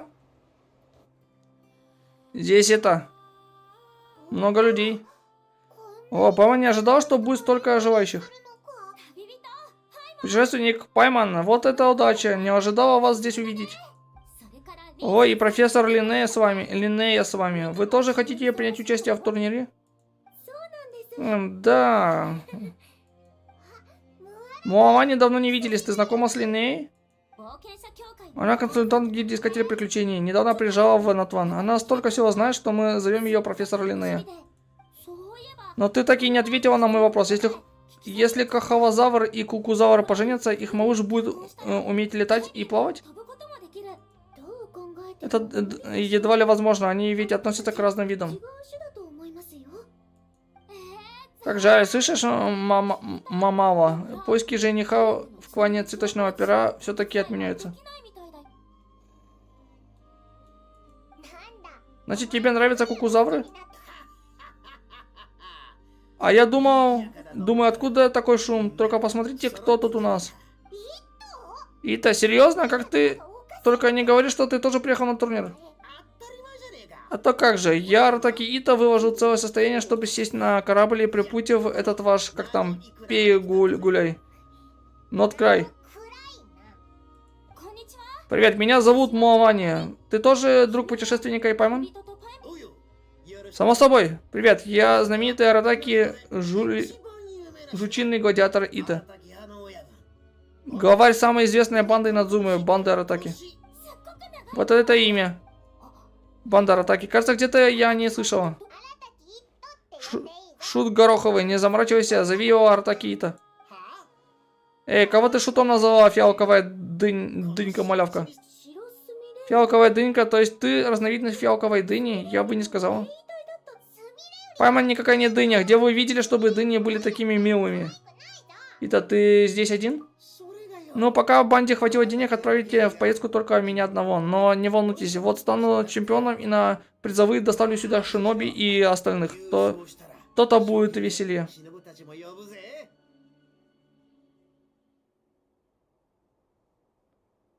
Ну да, Ита классно. Ита всегда хорошо в сюжете. Шинобу, ой, я вспомнил, Куки Шинобу, да, она тоже рассказывала мне о банде Аратаки. Ого, ты знакома с моей подчиненной?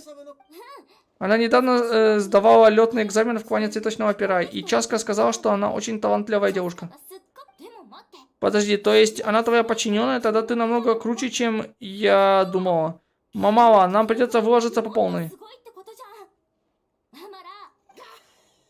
Точно, постарайся, мне и самому интересно, кто выйдет против меня в финале. Говорят, кто первый зарегистрируется, тому достанется лучший жребий, так что я пошел. Серьезно, Мамава, давай скорее за ним.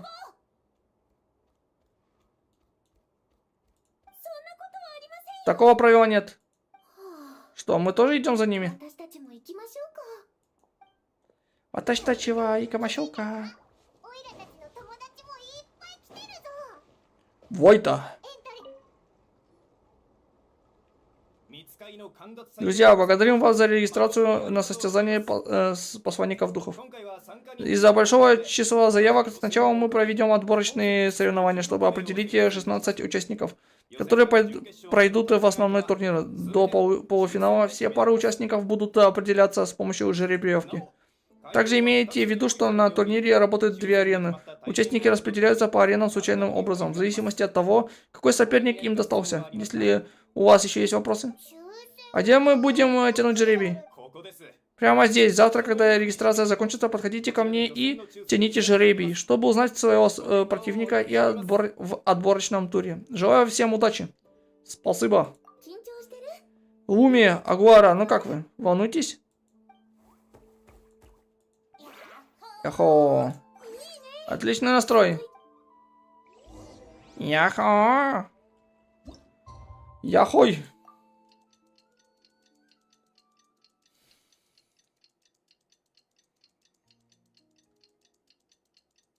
Ахой или сугой.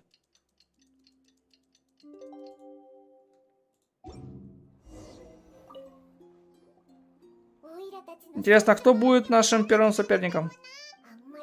Хотя бы, хоть бы оказался не слишком сильным, чтобы у Агуары было время освоиться.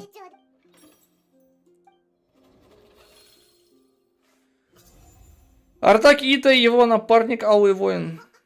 Результаты жеребьевки готовы, так посмотрим. Наш соперник Артаки номер 1 Ита. Мы с ним только что попрощались, а теперь встретимся на арене?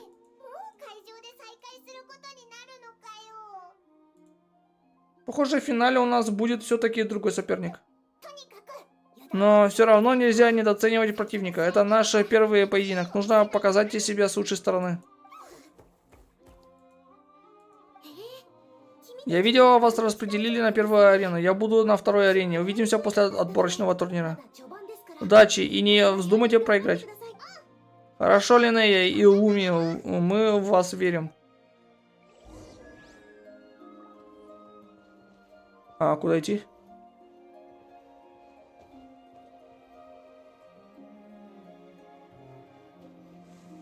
Так, а куда мне идти-то?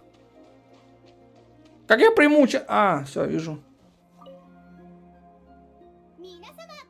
Добрый день, дорогие зрители. Меня зовут Чеслава, и я буду ведущей этого турнира. Впереди у нас отборочный тур. Полагаю, все уже знают, кто в какой группе находится. Поприветствуем наших участников. Путешественник и его напарник Агуара, против которых выступит Артаки номер 1 Ита и его напарник Алый Воин. Не думал, что мы так быстро встретимся, а я хотел сразиться с тобой в финале. Вперед, Алый Воин!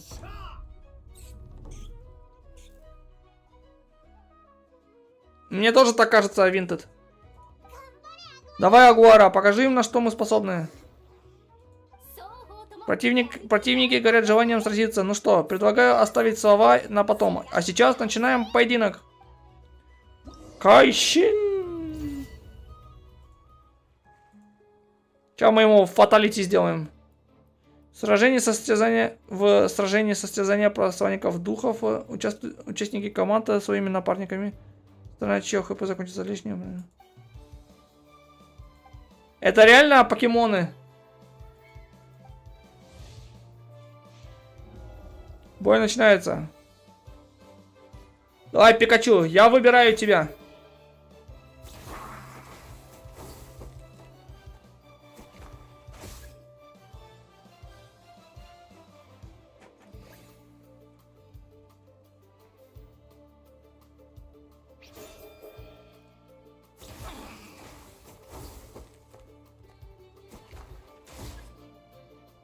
А какого хрена этому уроду урон не наносится?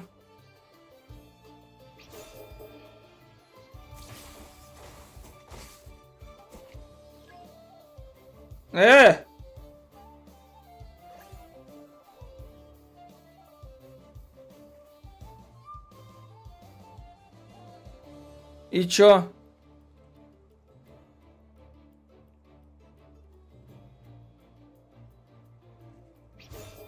Бред какой-то. А, вот. Ага.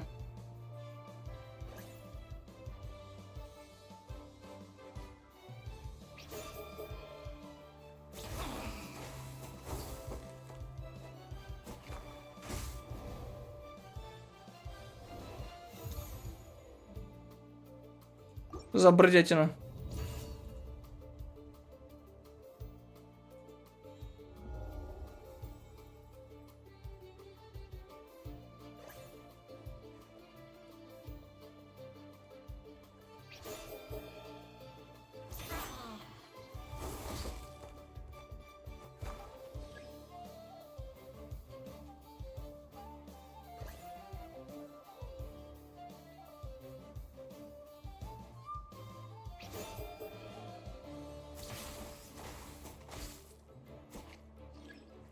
Ну что за хрень?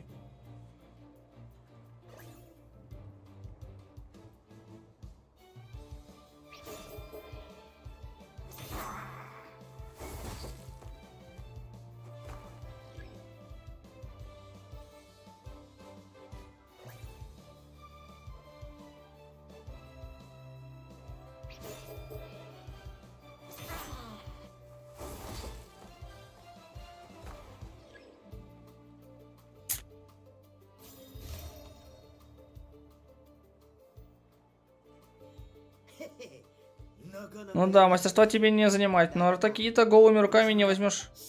Пришло время для нашего суперкомбо. Уши, Алый Воин.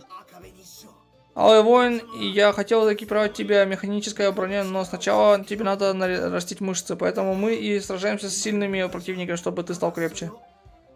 Уши, мы с тобой победили немало сильных противников, а теперь нас трое, так что на арене нам не будет равных. Вперед!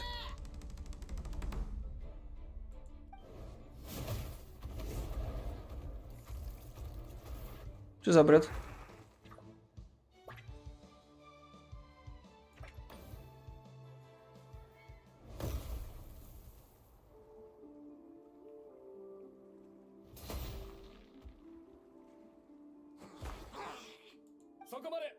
Остановите поединок. Что? Этого быка зовут Уси? Да, что не так?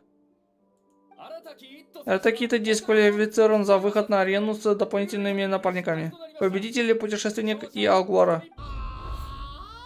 Чего? Заявить на турнир можно только одного напарника, таковы правила. И пусть остальные участники примут это к сведению.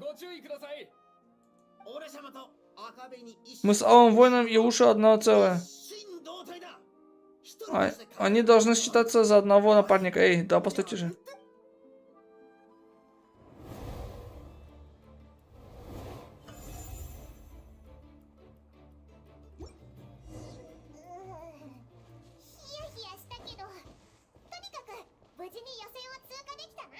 О, это с грибами сражается. А давай посмотрим. Икимиоузы.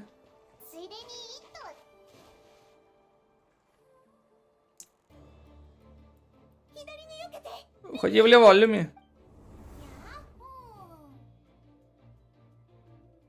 А теперь херяк по ней. Ты поняла, что я? А теперь контратака, давай вперед.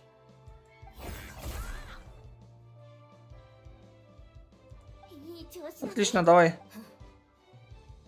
Это кто? Опа! Верно говорят, блаженные неведающие Линнея. Рано или поздно. Она смотрит на Линнею. Они знакомы? Ну, как бы она тоже Альва.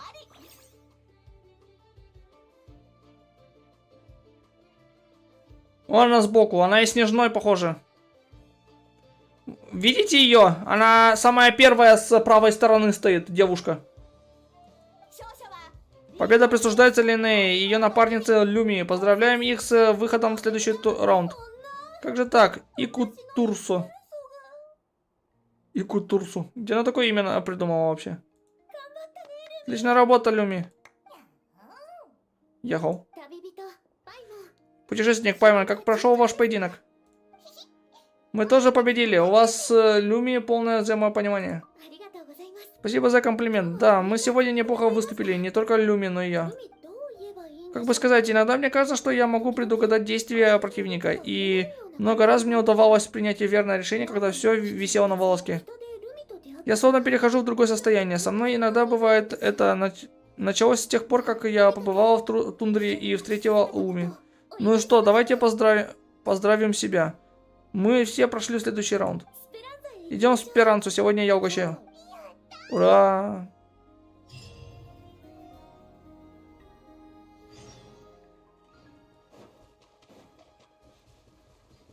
А этой девки нету? Она ушла, я так понимаю. Она вроде бы здесь должна была стоять, не? Или там? Ну да, ее здесь нету. Жалко, что же, кто это там такая вообще была?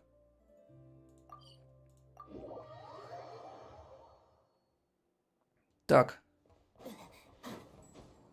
Юху.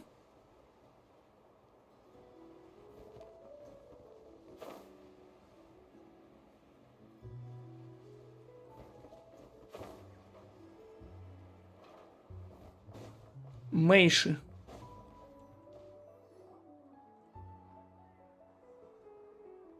Спиранца.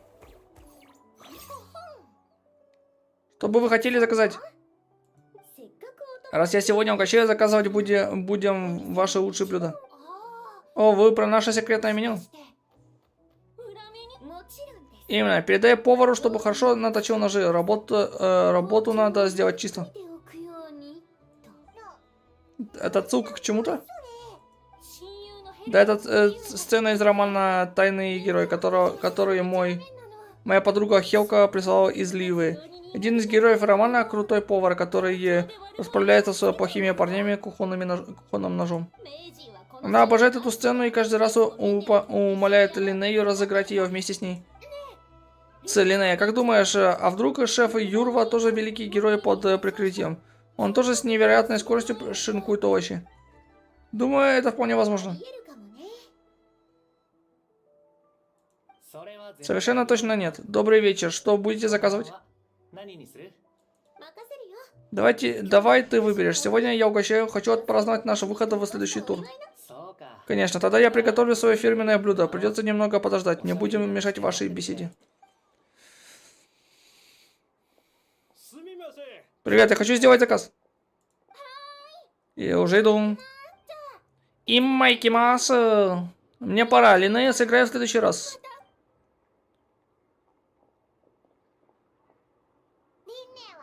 Линея, ты так здорово ладишь со всеми. Пайман помнит, ты говорила, что Спиранца была твоим домом. Да, когда мои родители ушли, я жила здесь с друзьями из банды Раковины. Ушли? А, нет, они живы и здоровы, но живут далеко. Кстати, я совсем не рассказала вам о себе. Вы ведь заметили крылья у меня на голове? Они доказывают, что я не человек. Да, Пайман заметил. Ты расскажешь нам про себя? Конечно, эта история началась давно-давно. Когда я была маленькой, эти крылья были едва заметны и больше напоминали едва непослушные два непослушных вихря. Поэтому в то время никто и не думал, что я какая-то особенная. Даже родители. Они всегда были так заняты, что ничего не замечали. Но я сама всегда чувствовала, что со мной что-то не так. И понимала, что слишком отличаюсь от всех остальных. Немного повзрослев, я прочла в одной книге легенду. Легенду о подменыше. Подменыш? Что это такое?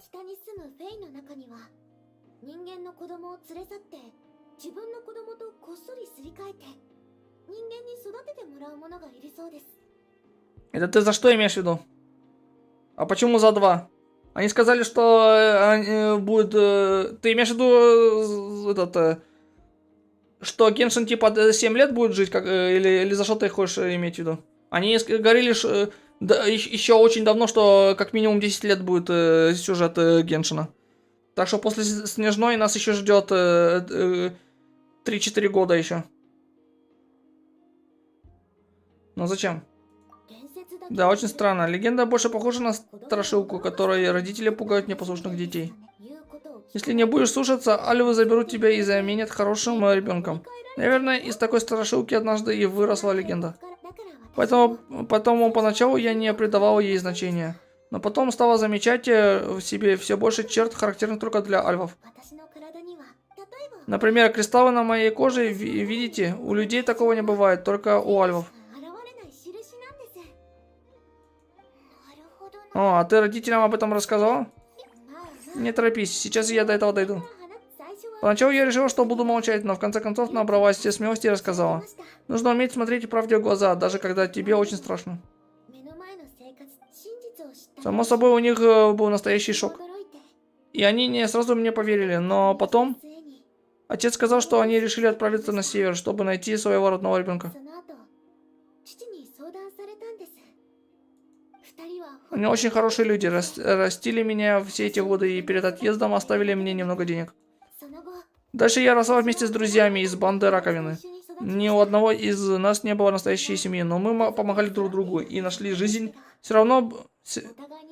И наша жизнь все равно была по-своему хороша.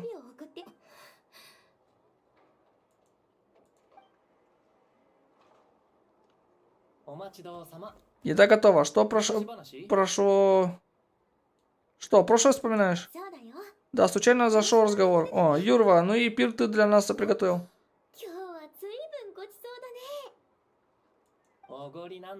Ты сказал, что угощаешь друга, ну и потом перед боссом нельзя ударить в грязь лицом. А перед бывшим тем более. Бывший босс, ты Линнея? Так ты была боссом банды раковины? Прости, Дон Линнея, я не знал. Это чего?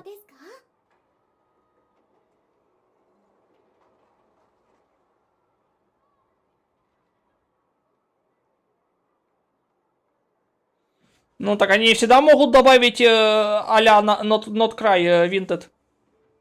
Нам после Снежной вообще ничего не известно. Они после Снежной могут какой хочешь регион делать. Потому что мы не знаем, что там будет. Линнея с детства была ходячей энциклопедией, говорила всегда очень толково. Мы все на нее равнялись, потому и выбрали ее своим боссом. Но в банде раковины могут состоять только дети, а взрослые из нее автоматически выходят, так что теперь мы называем ее не босс, а бывший босс. Мне это обращение с самого начала оказалось нелогичным. Подумай, что будет, когда нынешние дети тоже вырастут. Из бывшего босса я превращусь в бывшего босса, а потом в бывшего босса. Но мы больше не в банде раковины. Для нас есть только один бывший босс, и это ты. Я очень тронута. Тогда с тебя 2000 моры чаевых, спасибо. У Мика скоро день рождения. Мы решили скинуться и купить ему новую одежду. Конечно, я дам 3000, но в последний раз. Мне тоже надо откладывать. Линнея, а на что ты откладываешь? Я хочу купить большое исследовательское судно и вместе с друзьями отправиться изучать тайны мира. Мы повидаем разные страны, услышим биение сердца джунглей, шепот ветра и камней. Когда-нибудь, когда я уже не смогу ходить, я составлю большой атлас природы Тейвата и запишу туда все, что увидела и услышала. Конечно, будет здорово, если в процессе получится разобраться с некоторыми вопросами. Например, кто такая Луми на самом деле, а еще где мои кровные родители.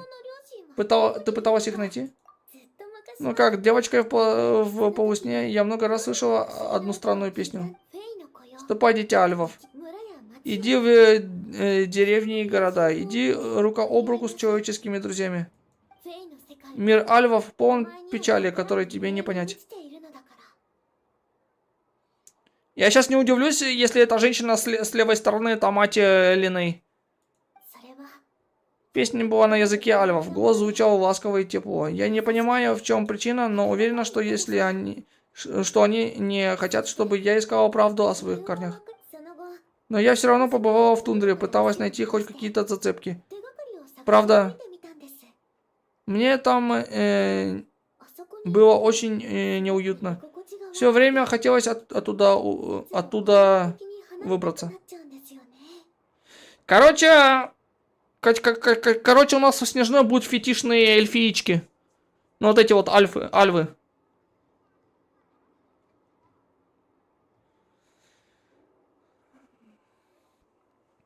Но она-то знает. И она знает, что она альф, а не человек.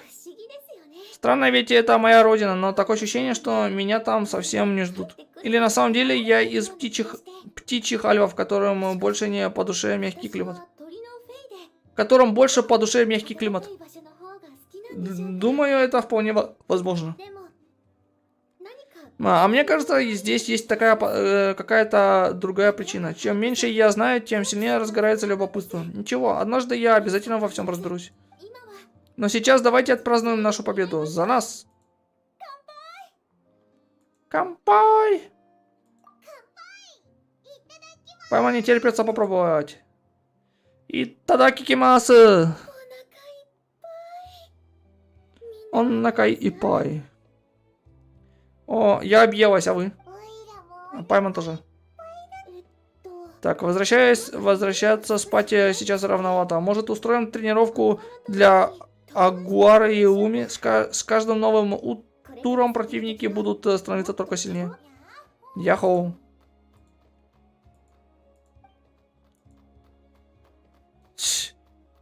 Дурики бегают. Они явно не против. Так чего же мы ждем? Пошли.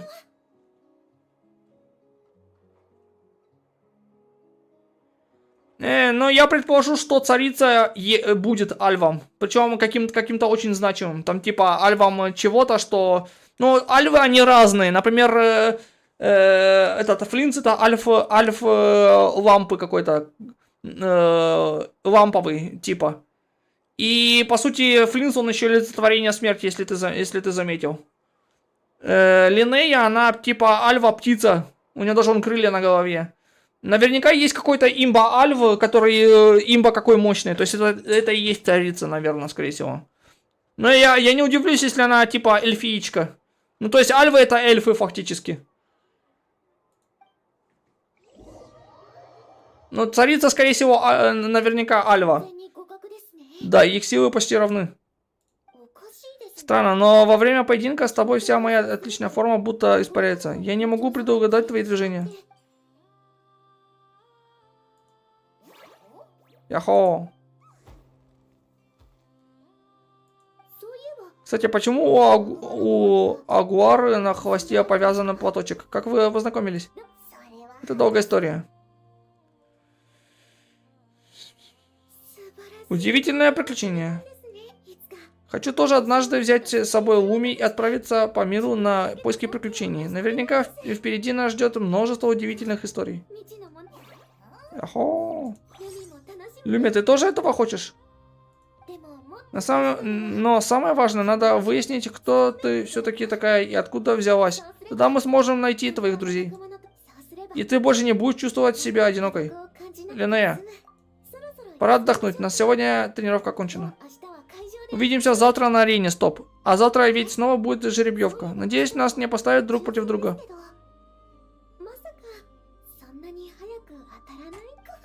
Тьфу-тьфу. Ну зачем я это сказала? Ладно, пойду пока не на Каркова. Люми?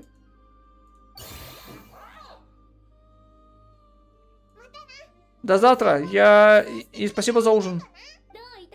Не за что. Пока. Ой, ясуминасай.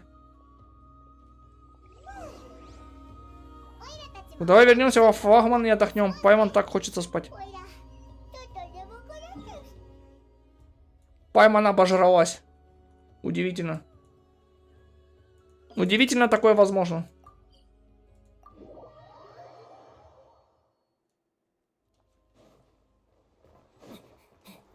Так, я вечно забываю, с какой стороны в эту таверну заходить, блин.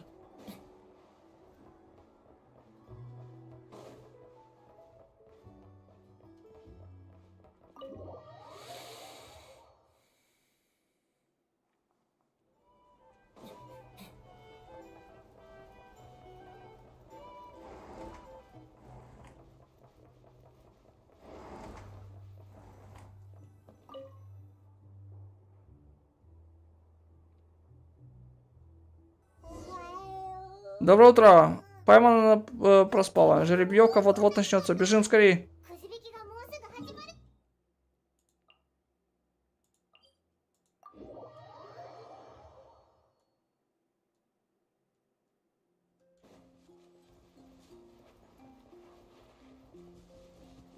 Мы сейчас, скорее всего, будем с этой Муани сражаться, я так думаю.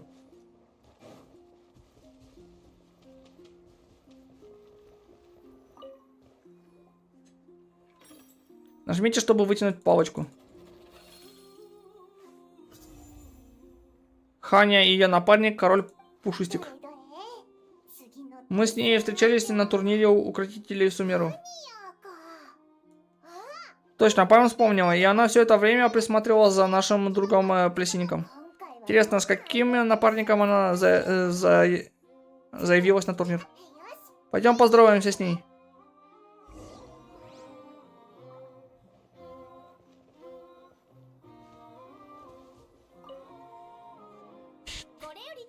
Дорогие зрители, впереди у нас поединок за выход в четвертьфинал.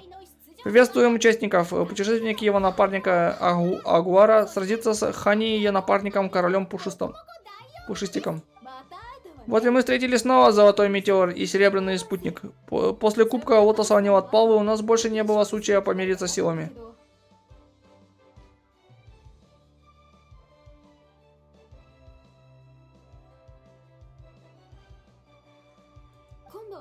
В этот раз я взяла с собой в нот край своего вьючного яка. Вижу, и у вас теперь другой напарник. Ну что, посмотрим, кто кого.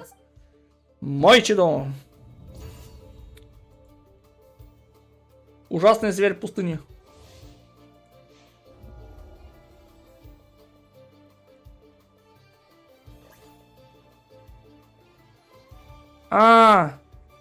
Неожиданная атака. Неожиданную атаку что контрит?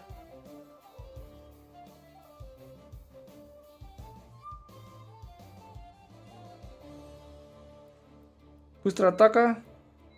Усиленная атака.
Супер прием.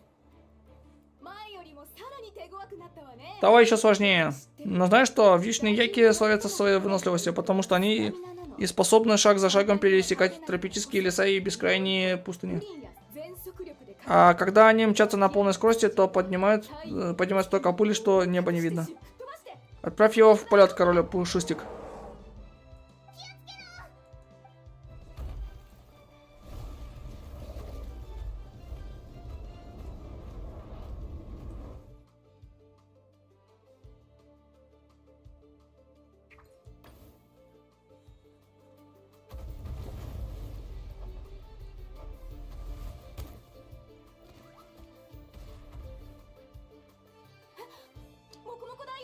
Что, король Пушистик, очись!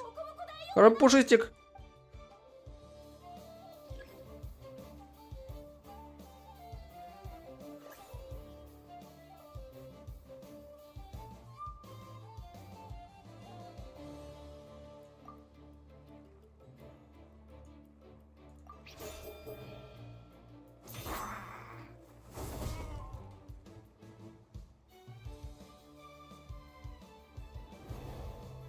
Так.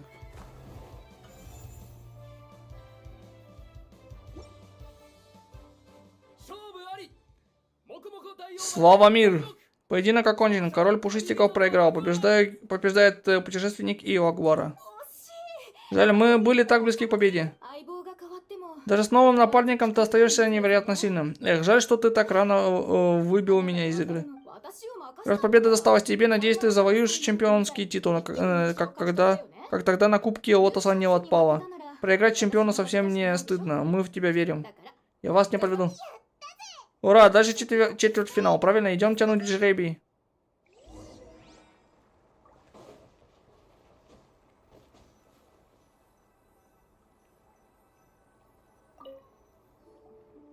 Сейчас будет Люми 100%. О, Люми, говорю, А не, Моани. Моани.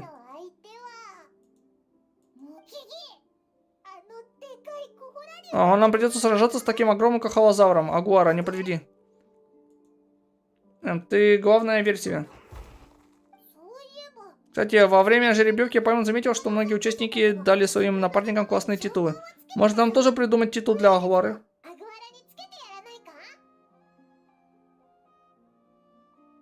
Эхо вспышки. Похоже, ему нравится. Отлично, тогда вперед. Нас ждет следующий поединок. Сатте.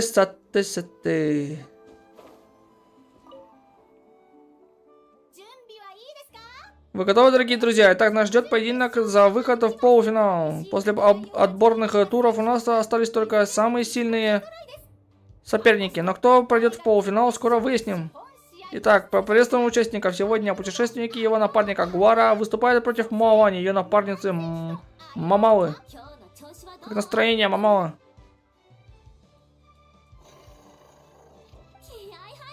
Надо же, тогда вперед. Пусть зрители народ края почувствуют, на что способны представители народа родников.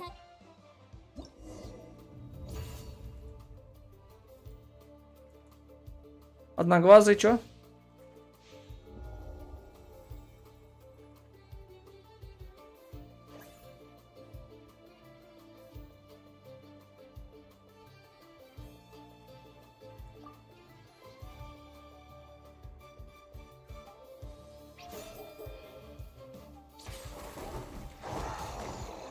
В смысле?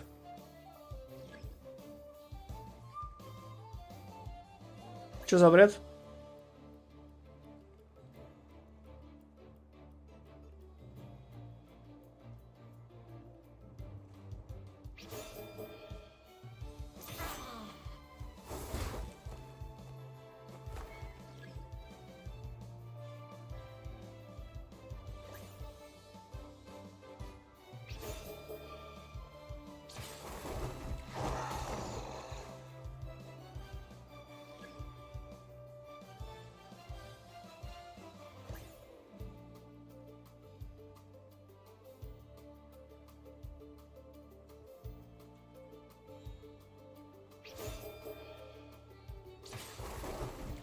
Что за бред вообще? Что за дебильный бой с этой с Моани?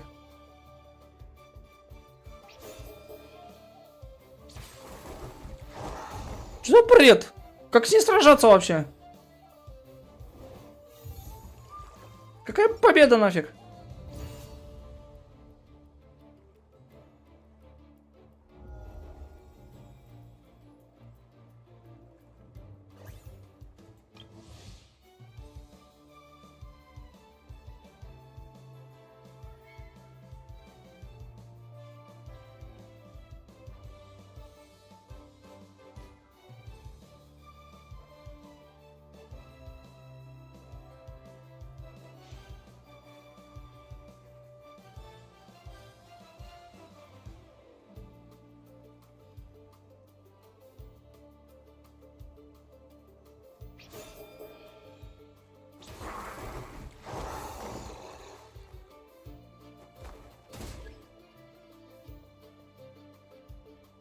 Бред какой-то.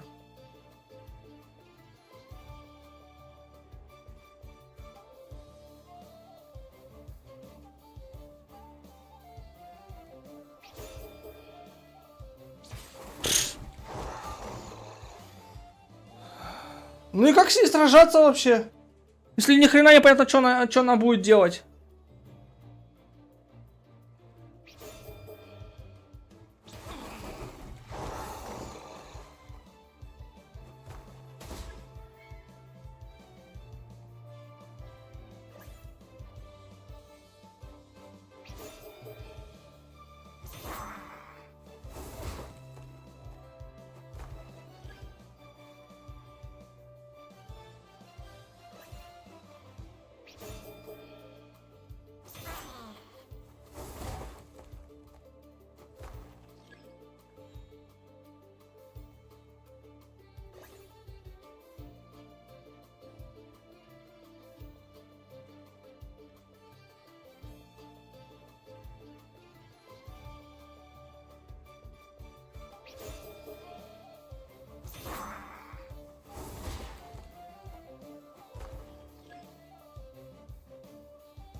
Супер прием. Какой выносливый, я думал, будет проще, да. Не зря ты выбрал его в напарники. Ладно, пусть ближний бой определит победителя. Выпрыгивай из воды, Мамала. Насколько я помню, левый глаз Мамалы закрыт повязкой. Возможно, это мне поможет.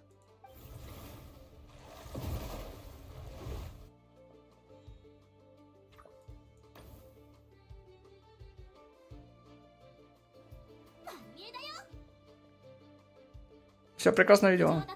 На суше у теплизавра есть естественное преимущество, но в воде расстановка сил совсем другая. Отделай его как следует, мама.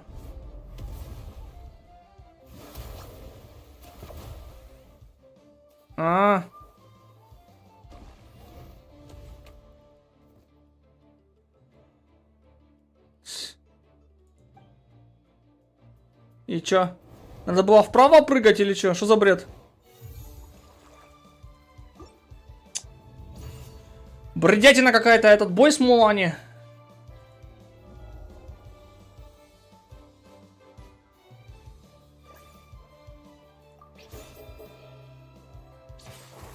В смысле?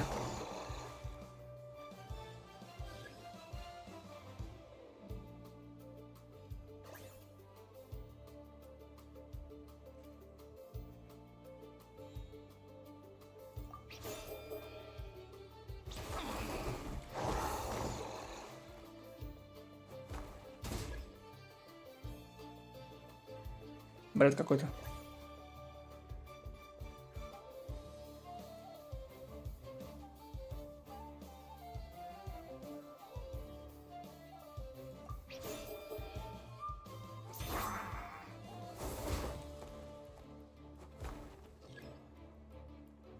Ну, 100% винтед.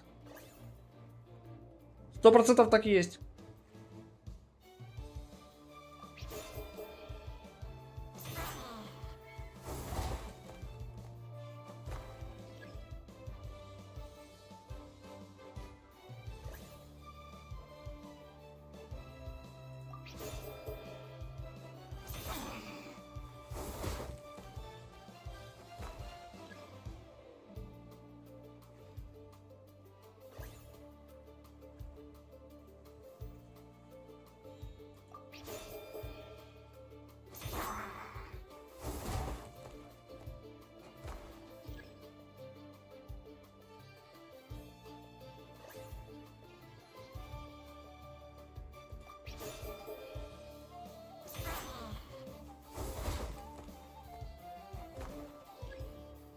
Давай, где там твоя комбо-атака это? Ой, комбо этот.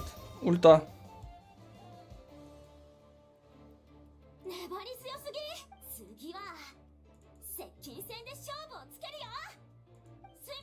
Да давай быстрее.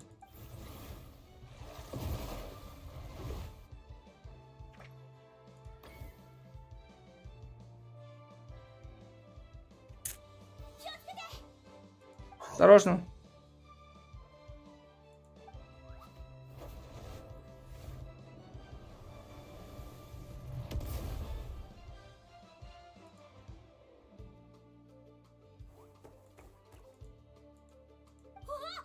О, вы воспользовались ее слепой зоной. Здорово придумано.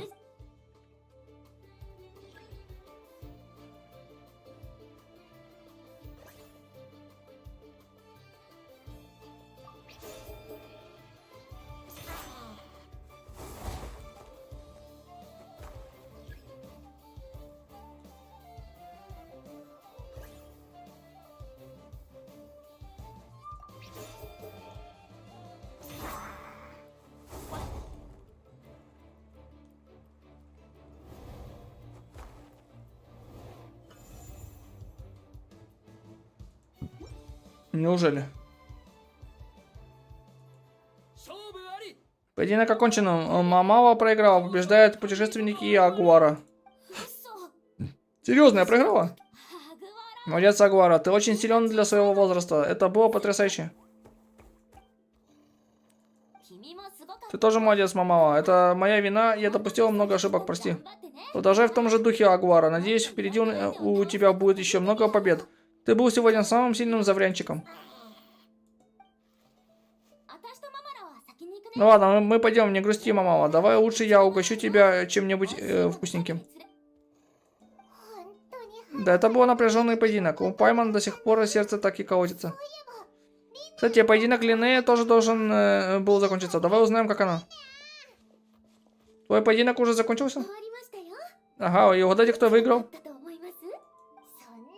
Если ты так радуешься, значит точно прошел следующий тур. Верно, я хотела посмотреть другие поединки. Давайте со мной. Сейчас будет очень важный поединок. Некая Келена выступит против Ягоды, чемпионки прошлого года. Это нельзя пропустить. Ягода наша подруга. Паймон хочет ее поддержать. Да, давайте дождемся начала.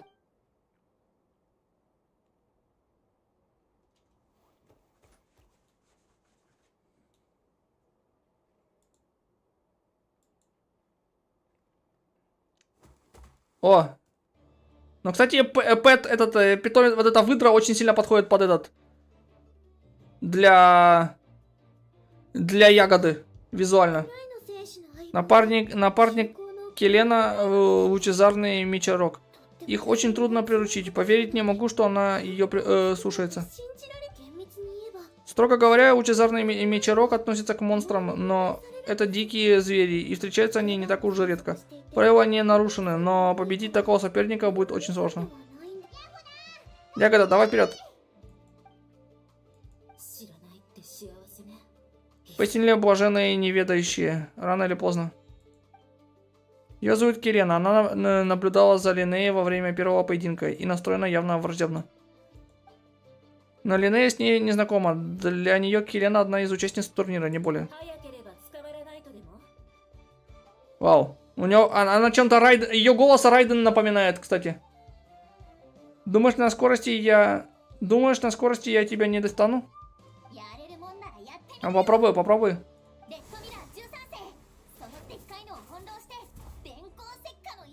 Рид Миллер 13-й. Измотай его до предела, а потом нанеси внезапный удар. Справа сзади.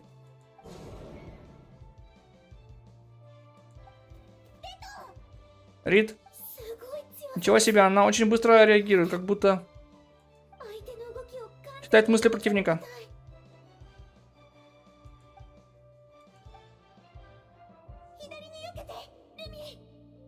Уходи влево, Люми.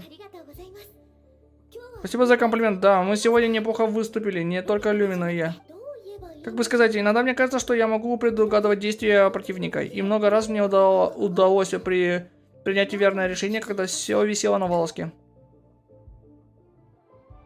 После первого поединка Линнея говорила почти то же самое. Это совпадение? Не унывай, Рид, прыгай.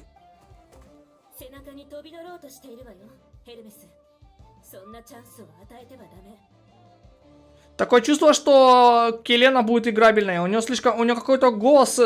Я Сэйю не узнаю, но у нее слишком хорошая озвучка для NPC. Он хочет запрыгнуть тебе на спину. Не дай ему это сделать, Гем. Замедли его лезвиями ветра.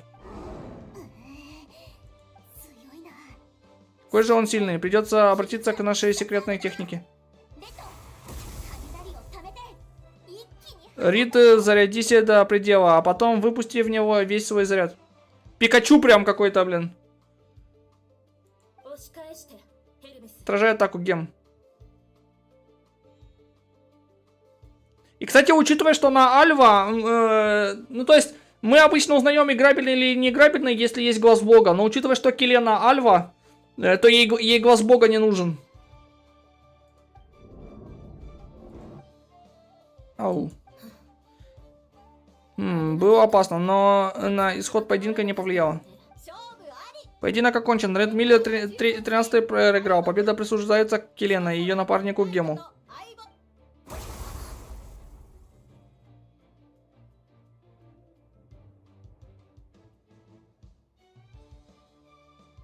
А, она тоже Альва птица. Субаса. Крылья.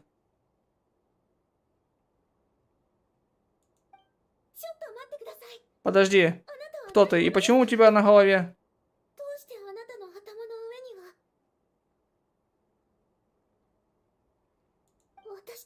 Почему у тебя такие же? Я столько раз разыгрывала в воображении эту сцену. Представляла, как тебя настигает та же боль, что настигла меня. Я думал, что буду радоваться, но ничего подобного. Линнея, живи своей прежней жизнью. Чем меньше ты знаешь, тем лучше. Моя голова, не уходи, подожди,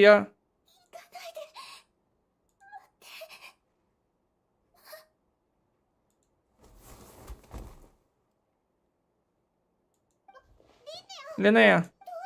Что случилось? Почему Линнея потеряла сознание? Нужно где-то ее уложить. Быстрее, быстрее. Что случилось? Я позову Валму.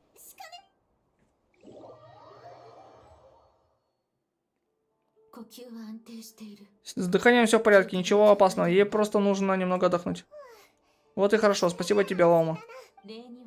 Не за что. Если вдруг ей станет хуже, сразу зовите меня.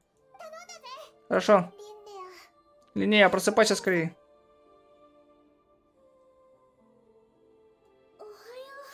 Доброе утро. Где я оказалась? Люми, Люми, странно. Где она?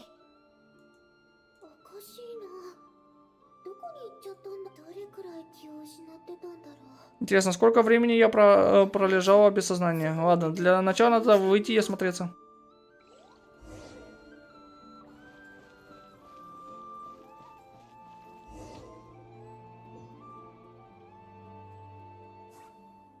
Да нет, это просто бред, Винтед. Тут, скорее всего, окажется, что Келена или сестра ее, или ее мать. Люми, так вот где была, а я тебя повсюду искала. Ну же, посмотри на меня, чем ты так обеспокоена? Итак, обе участницы со своими напарниками уже на позициях. Сегодня против Линнеи и ее напарницы Люми будут сражаться Келена и Гем. Внимание, друзья, начинается поединок за выход в финал. Стоп, это полуфинал? Уже? А как я сюда попала? Вообще ничего не помню.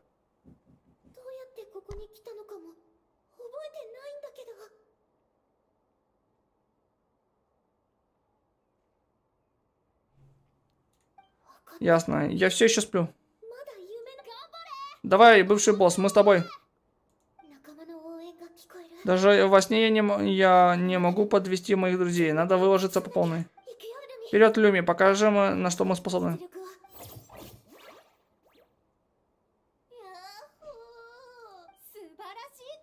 Какой захватывающий поединок, но Люми проиграла, а значит в финал выходит Келена и Гем. А что происходит? Они уже решили, что я проиграла? Ужасный сон, скорее бы проснуться. Говорят, если открыть глаза во сне, быстрее проснешься и...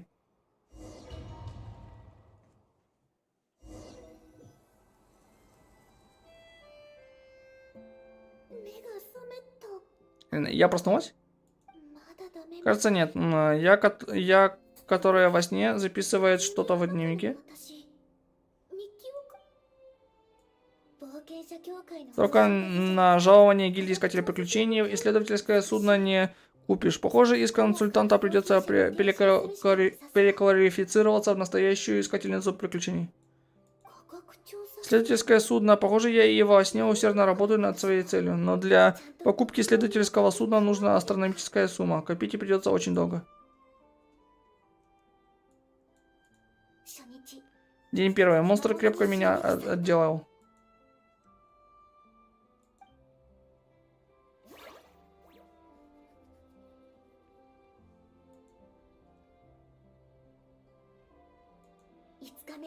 День пятый. Спасалась бегством вместе с Люми. Мы бежали даже быстрее, чем раньше.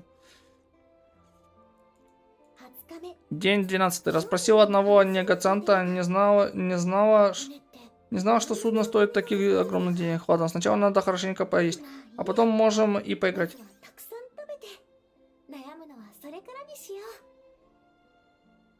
Наверное. Скорее всего, да, Винтед. А потом на подсознательном уровне она... Точнее, потом она во время... Короче, когда с ней дежавю происходит, она машинально знает, что делать, как бы.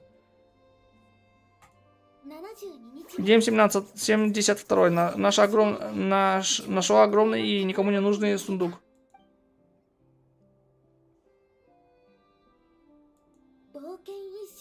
Целый год в приключениях, но денег все равно не хватает.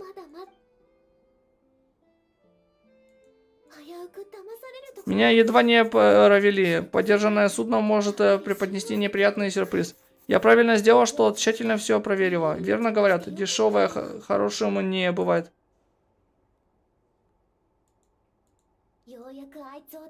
Наконец-то я одержала победу. Собранные материалы можно будет дорого продать. На этом запись заканчивается. Стоп. Контракт на покупку большого судна сам с моей подписью. Неужели?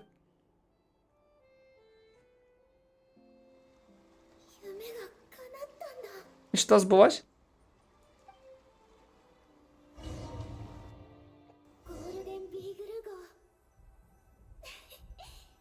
Золотой пес. Какой прекрасный сон. Качающийся корабль несет меня к далеким берегам. Какое приятное ощущение. Гля, прикольно они сделали от первого лица. Офигеть. Ля. Для старенькой игры еще и хорошо выглядит все, надо сказать.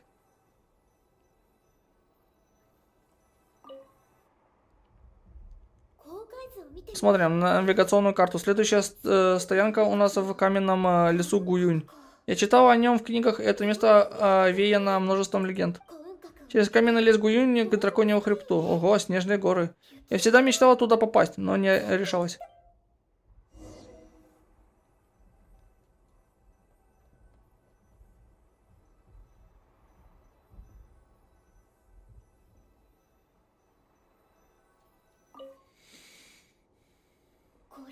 Посмотрим, нефрит чистой воды. Кажется, его можно найти только в долине Чинью. Какая красота. Похоже, это судно побывало во многих местах. Логично, когда я стану хозяйкой своего судна, то буду без устали бороздить разные реки и моря. Линея. Ковальская. Ты какая-то невеселая в последние дни. Что с тобой? Морская болезнь? Я оставлю обед у двери. Поешь и хорошенько отдохни. Иду.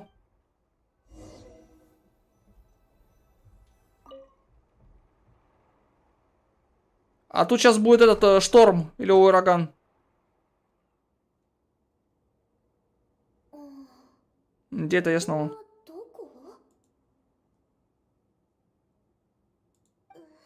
Все, тело болит. И такая усталость. Ужасно хочется спать. Стоп, я разве не сплю? Откуда тогда усталость? Неужели это осознанное сновидение или что-то в том роде? Ладно, для начала надо выйти и осмотреться. А круто они сделали от первого лица. Нефрит чистой воды. Я ведь недавно видел его на корабле. Почему от него остались только осколки? А эти книги, как они оказались в пещере?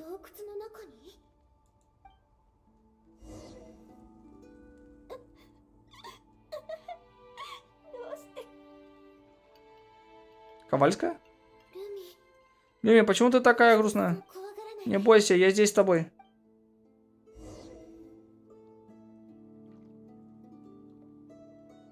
Че за Ковальская? Ну это Иназума, похоже. Вот и. Что случилось? Я только что была на корабле. Это золотой пес?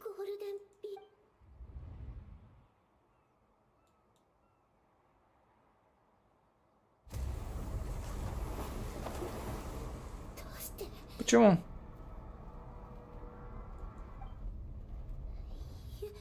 Это ведь сон, спокойно. Это мне снится. Снится?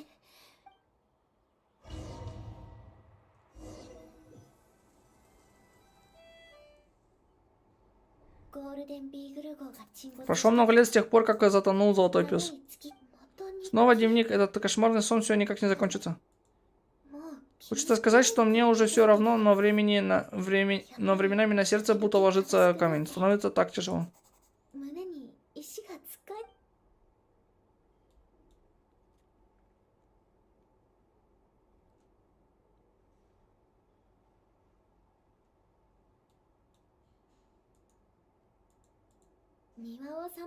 Надо выйти во двор прогуляться. Сестра должна скоро прийти. Подожду ее во дворе.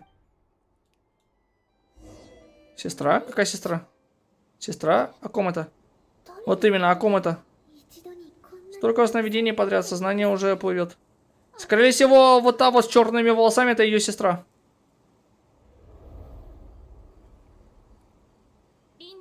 Линея. Такой знакомый голос. Я здесь, Линея. Ты получил мое письмо? Прости, но у меня плохие новости. Нам надо вернуться в тундру, в последний раз повидаться с родителями. Келена? Она моя сестра? Ну, как видишь, Винтед, повидаться с родителями в последний раз? Естественный круговорот жизни и смерти. Мы живем немного дольше, чем люди, но этот день все равно приходит, раньше или позже. Но я вот слушаю, у нее, у Келена слишком особенная озвучка. Она очень сильно отличается от обычных NPC. То ли она какой-то важный персонаж в Снежной будет, то ли она играбельная будет. Не могу делать вид, что мне это легко. Но в то же время я думаю, а что бы почувствовал обычный человек, услышав эту новость? По крайней мере, он был бы избавлен от этой тяжести, когда глаза полны слез, но ты не можешь проронить ни слезинки. В конце концов, мы уже знаем все, что случилось дальше. Помнишь, во время турнира ты видела все это во сне? Тогда ты подумала, что это всего лишь сон. Что это значит? Нет, не может быть. Я понимаю, что ты чувствуешь. Взгляд из прошлого в будущее. Взгляд из будущего в прошлое. Когда они накладываются друг на друга, все путешествие от начала до конца становится похожим на сон. Время летит, и однажды мы обязательно состаримся. Можно ли прожить жизнь без сожалений?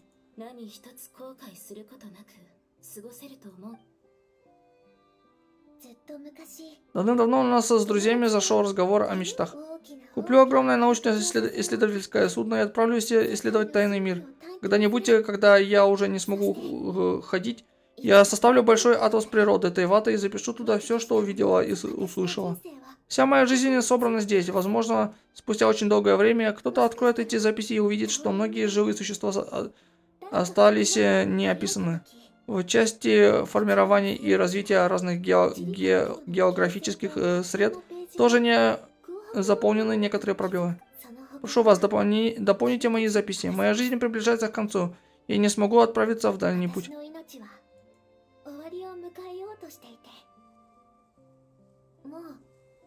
Да, это похожая способность этих птиц, этих альвов, Винтед.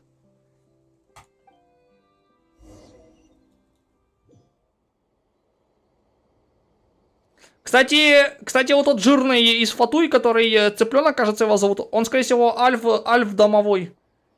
Ну, из вида домовых, короче.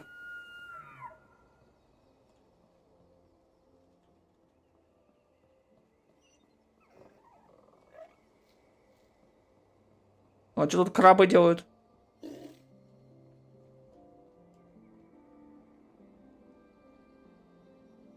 Ну, ты знаешь, Винтед, мне бы хотелось, чтобы царица была драконом. Ну, этим, лордом-драконом. А не альвом каким-нибудь. Сейчас кажется, что ее Люми это ее мать или отец. Или обе сущности вместе. Странное ощущение в теле, зыбкие и реальные одновременно. Конец жизни, значит, вот каково это умирать. Застывшее тело еще не до конца утратило чувственность, но я не могу пошевелить даже пальцем. Тепло покидает тело, и я не чувствую боли, только пустоту на месте того, что уже ушло.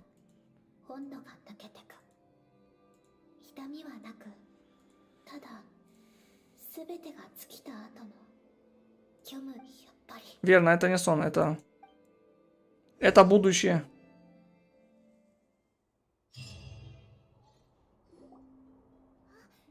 Линей, наконец-то ты проснулась. Ты так долго была без сознания, наверняка ужасно проголодалась. Хочешь что-нибудь поесть?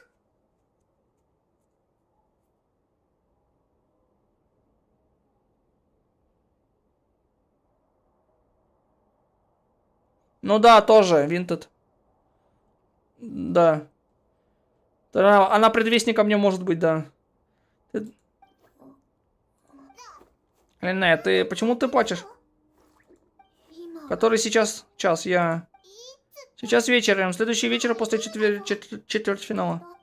Мы смотрели поединок между Колено и Ягодой. Как вдруг ты выбежала на арену, схватила Колено за руку, а потом потеряла сознание. Ты хоть что-нибудь помнишь? Тебе приснился кошмар? Перед глазами одна за другой сменяли друг друга разные картины. Завершение турнира, более далекие события. Я даже увидела себя на пороге смерти. Видела, как прощаюсь с этим миром. Счастливые тяжелые мгновения. Все они казались очень реальными. Я не знаю, как это описать, но я чувствую страх.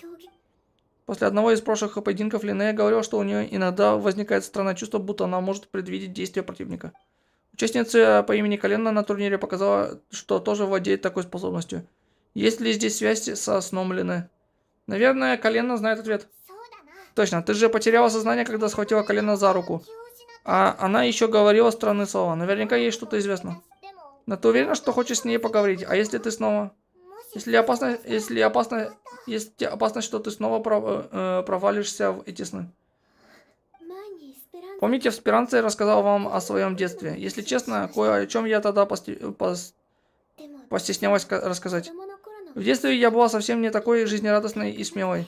Я много ночей не могла уснуть. Не решалась признаться родителям, что я подменыш. Я прекрасно понимала, что может случиться, если я все расскажу, и надеялась, что они скажут. Линнея, пусть так, мы все равно тебя очень любим.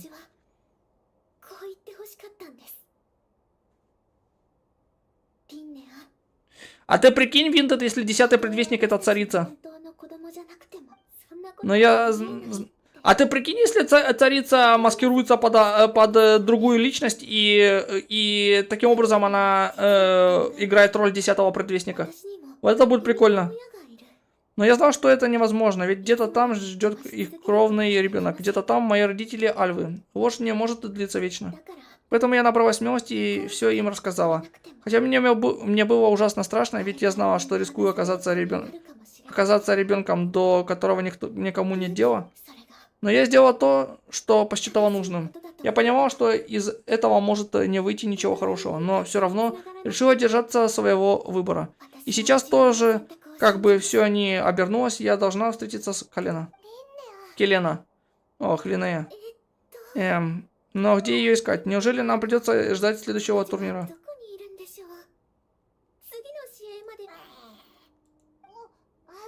Агуара, ты знаешь, где сейчас Келена? Кажется, он хочет, чтобы мы шли за ним. Ты запомнил запах Келена. Какой молодчина. Спасибо тебе, Агуара. Ух, ну вот, я почти настроилась так, что вперед.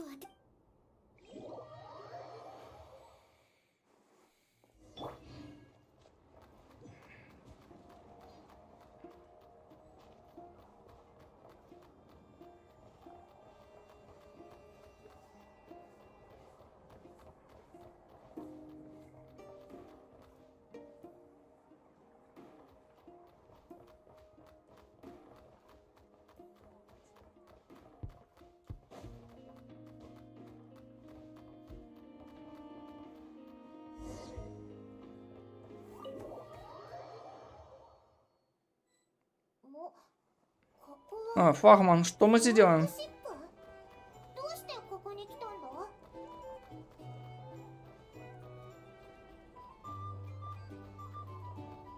О, Муани! Местное вино пользуется большим спросом. Может, захватите пару бутылок для бабули Ситуали. О! Ситуали бухло из Ноткрая привезут скоро.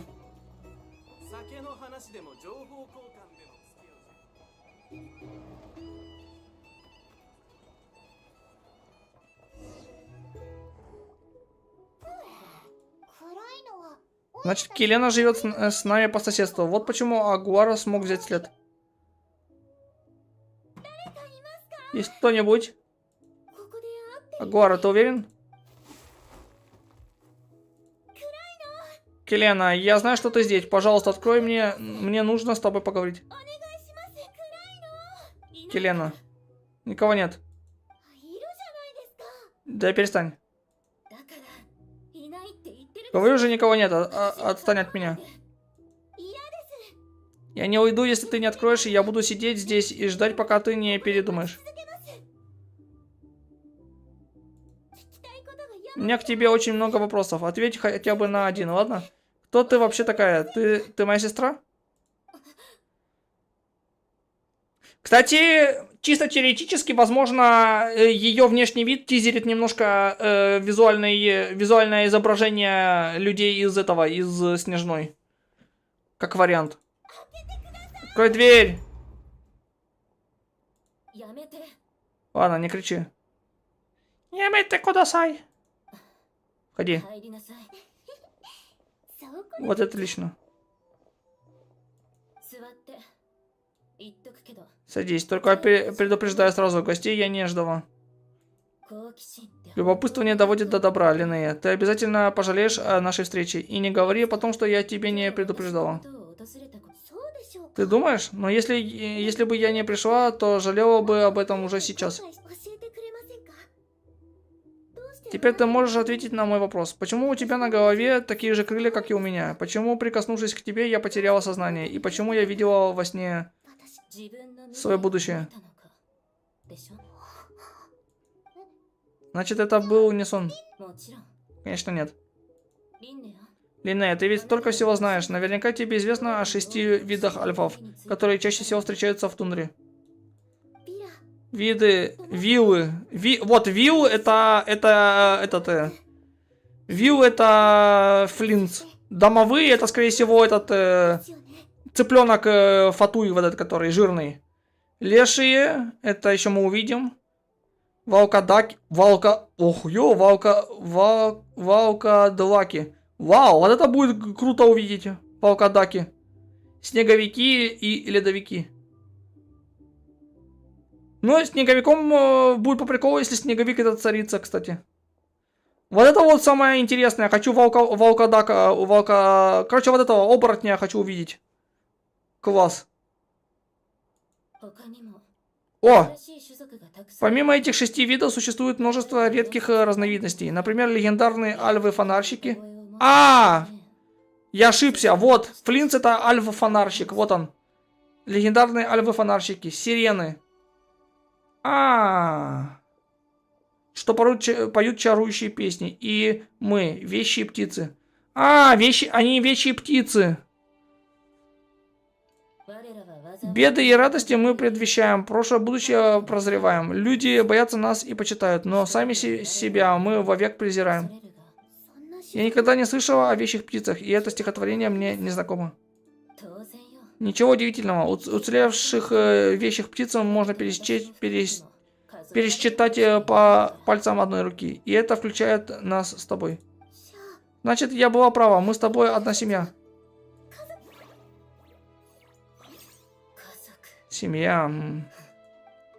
Похоже, Келена не нравится, что Линнея заговорила про семью, но она не стала отрицать их родство. Очевидно, она питает сложные чувства по отношению к своей семье. Вещи и птицы с самого рождения наделены особой способностью. Они видят некоторые узловые точки судьбы. Те части будущего, которые никому не под силу изменить. То есть вы умеете предсказывать будущее?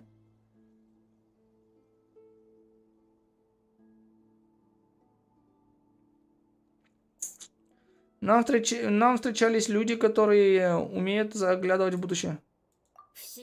Ничего удивительного, люди владеют множеством способов постичь судьбу. Звезды, артерии Земли. И если сравнивать наши способности, сущая мелочь. Мы можем видеть только свою собственную судьбу. Например, если друзья просят нас помочь с гаданием, или если к нам приходят люди, обеспокоенные судьбой мира. Тут мы бессильны. Но ощущение, когда ты видишь свою судьбу, Линнея, теперь ты это испытала. Да не особенно приятное чувство.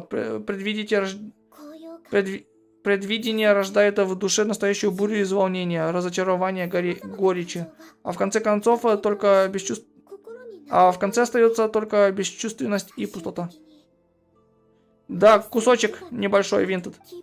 Ты заранее знаешь, чем закончится погоня за мечтой, к которой ты еще даже не начала стремиться. Эх, это как если бы кто-то рассказал тебе, чем закончится интересная книга, которую ты только начинаешь читать. А каждая попытка бросить вызов судьбе показывает, что ничего нельзя изменить. И тогда ты чувствуешь настоящую боль. Да. Все именно так, как я и думал, но сделать ничего нельзя, судьбу не изменить.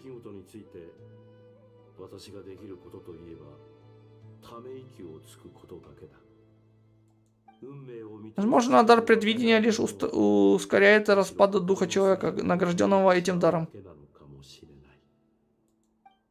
Я помню, провидец Ведервёльфнир тоже говорил нечто подобное. Если бы судьбу можно было легко изменить, предвидение будущего приносило бы огромную выгоду. Каждый мечтал бы обладать такой силой. Но если судьбу изменить невозможно, предвидение ложится на душу тяжелым бременем. Заранее знать, какие радости и беды тебя ждут, но быть не в силах ничего изменить. Как ты и сказала, в конце концов, в душе остается только бесчувственность и пустота. Вещи и птицы из поколения в поколение жили так, пока не родилась ты. И наши родители приняли решение, которое тогда показалось им разумным.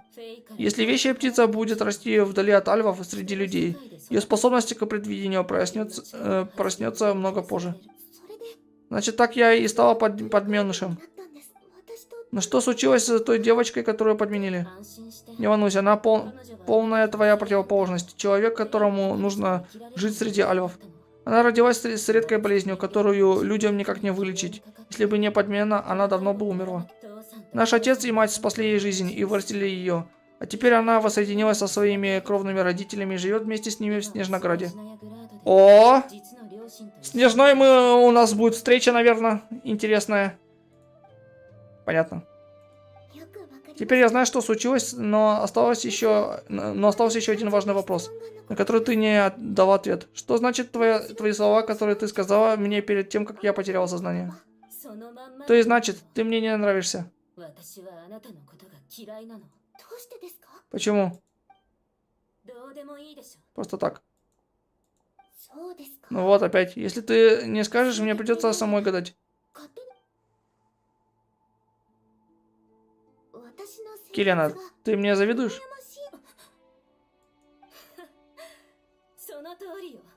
Ха, угадала, но это больше не зависит не зависть, а обида.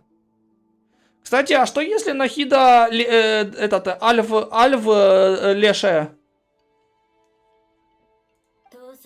Когда родители придумали отправить тебя к людям, я уже измучилась от своих способностей, а родилась всего на несколько лет раньше. Судьба очень несправедлива. Родители время от времени тайком приезжали в Ноткрай, чтобы увидеть тебя, и дома чаще всего говорили именно о тебе. И даже та человеческая девочка, которую подменили тобой, получала больше внимания, чем я. Однажды, приехав в Ноткрай вместе с родителями, я издалека наблюдала, как ты беззаботно играешь. Я терзалась завистью, но приходилось делать вид, что все в порядке. Я даже пересилила себя и пожелала тебе счастья. Кто-нибудь вообще подумал, что я чувствовала? Кем я была для них? Недоразумением? Ошибкой? Жалкой неудачницей, от которой отвернулась судьба? Киллиан. Ну, чё, кто? Они пришельцы с другой планеты. И я давно решила найти тебя, когда ты вырастешь. Рассказать тебе все как и есть, чтобы ты почувствовала ту же боль. Эти мысли меня совсем не красят, правда? Но что поделаешь, я такая, какая есть. Тогда почему ты стала от меня прятаться? Хочешь, чтобы я снова угадала? Потому что я понял, что счастливая Линнея, любимица моих родителей, девочка, которая благоволит судьба, на самом деле была лишь плодом моих фантазий. Спиранца, я слышала, как ты рассказала о своем прошлом, как ты изо всех сил старалась притворяться человеком, как жила потом в банде раковины. Ты говоришь об этом так беззаботно, а мне вдруг стало очень грустно. Я не хочу видеть, как ты страдаешь, так я не смогу тебя ненавидеть. Мне придется обнять тебя и сказать, что все хорошо, что у тебя есть родные. Сестренка, ты совсем не годишься в злодеи. Видишь, сама первая расплакалась. И теперь я должна тебя утешить. Но я тебя понимаю, это была никакая не зависть, а одиночество. Мне всегда хотелось узнать, какая она, моя настоящая семья. И я счастлива, что ты захотела увидеть со мной, сестренка.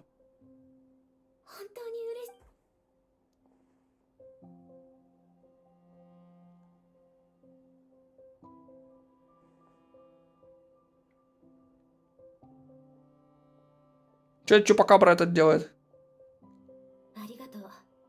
Спасибо тебе, всем вам. Не ожидала, что все так сложится. Перестань. Ну, по-моему, всегда повторяет. Ни к чему держать груз на душе. Надо сесть и поговорить, тогда всем станет легко и хорошо. Ты права, Пайман. Давно я не была настолько счастлива. Кстати, Келена, а как ты подружилась с лучезарным мечерогом? Все мечероги, которые встречались мне в дикой природе, вели себя очень агрессивно. К ним даже подойти было нельзя. Я встретила Гема, когда мы с мамой и папой приехали в Ноткрай тебя проведать. Тогда он был малышом, потерявшим родителей, и я взяла его под крыло. Думаю, наша встреча была предрешена судьбой, как и моя грядущая победа. Это узловые точки судьбы, которые невозможно переписать. Невозможно переписать. Конечно, ты можешь попытаться, но скоро узнаешь, как жестока судьба. Например, ты можешь попытаться сбежать и не участвовать в следующем поединке, но тогда непременно произойдет что-то, что заставит тебя вернуться. Или можешь выложиться по полной, чтобы одолеть меня в честной борьбе, но я намного сильнее, и удача на моей стороне. Пророчества, которые мы видим, по сути, представляют собой узлы пересечения всех возможных путей судьбы. Дорог может быть очень много, но конечная точка у них одна. Теперь я понимаю, как это больно видеть то, что еще не случилось с тобой, но обязательно случится. Что дает тебе силы двигаться дальше? Я уже привыкла подчиняться судьбе. Я покорно принимаю все, что мне уготовано. Раз конечную точку изменить нельзя, то и дорога, по которой ты идешь к ней, не имеет значения. Те узлы судьбы, которые мне открылись, подобны проклятиям, и мне остается лишь искать крупицы счастья в неведомом будущем. А ты, Линнея, что ты думаешь об этом? Я думаю иначе. Давай продолжим этот разговор после окончания турнира. Тогда я дам тебе свой ответ. Хорошо, но я надеюсь, ты не станешь возлагать большие надежды на будущее. Иначе разочарование окажется слишком болезненным. Не волнуйся, сестренка. Ладно, мы пошли, увидимся на арене. Ну, прикольно. Первый раз нам показали NPC члена семьи, у которой моделька особенная, а не стандартная NPC-шная.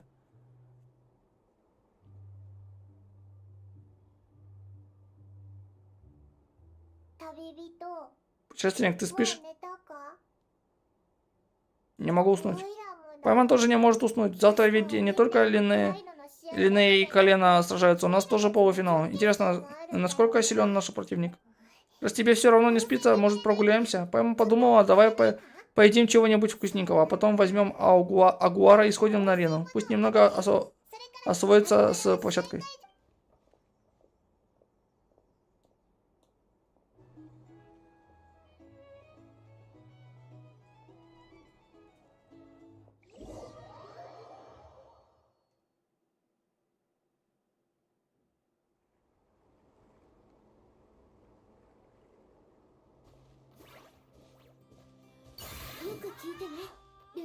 Слушай внимательно, Люми. Насколько я знаю, лучезарный мечерок Келена не только силен, но и очень быстр. Чтобы использовать оба этих преимущества одновременно, скорее всего, она отправит Гема в атаку. В этот момент ты должна найти способ уклониться, а затем увидеть лазейку для контратаки. Линнея, готовишься к завтрашнему турниру? Да, вы тоже решили потренироваться? Я как раз обсуждала тактику с Люми. Раз вы здесь, может устроим спарринг между Люми и Агуаром?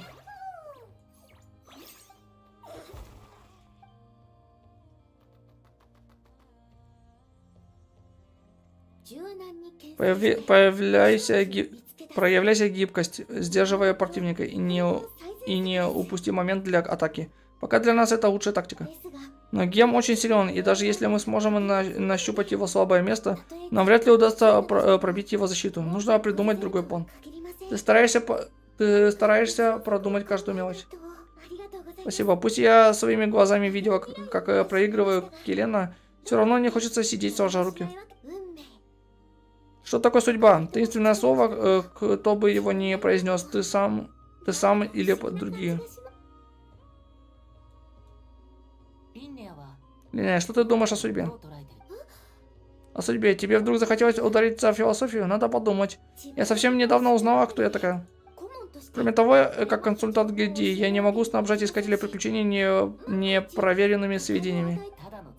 Это ведь обычный разговор. Мне интересно твое мнение, только и всего. Ладно, надо подумать. Знать будущее довольно неприятно, но на самом деле в жизни много неприятных вещей. Например, в детстве я думал, что главный источник всех мучений кроется в неизвестности. Я не знала, что произойдет, когда я расскажу правду родителям. Не знала, куда идти после их ухода. Тогда мне очень хотелось видеть будущее. Я мечтала о том, чтобы судьба дала мне точные указания. Думала, так у меня появится смелость, чтобы жить дальше. В итоге мои молитвы остались без ответа, и я выстояла лишь благодаря своему упрямству и силе воли. Я могла положиться только на себя. Я давно познала страх перед неизвестным, а теперь к нему добавилось немного тревоги о том, что уже известно. Мир остался тем же миром. Я осталась собой. Так чего же бояться?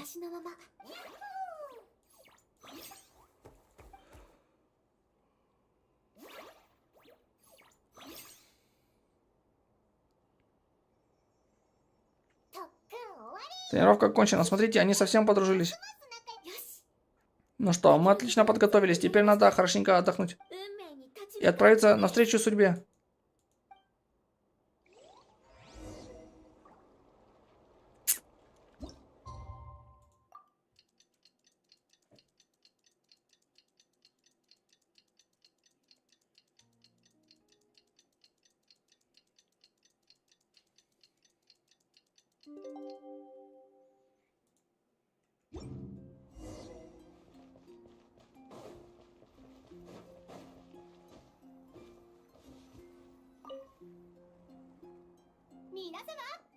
Вы готовы? Впереди у нас первый поединок полуфинала. Участники заняли свои места. Встречайте, путешественники и его напарника Агуара сразятся с Виллианой и Горынычем. О! Винтед! Персонаж из Снежной. Чеслава, ведущий. Ой, ну не Чеслава, а вот этот вот. Виллиана. А, это, наверное, это Вил. Хотя вряд ли. Давай, Агуара, вперед.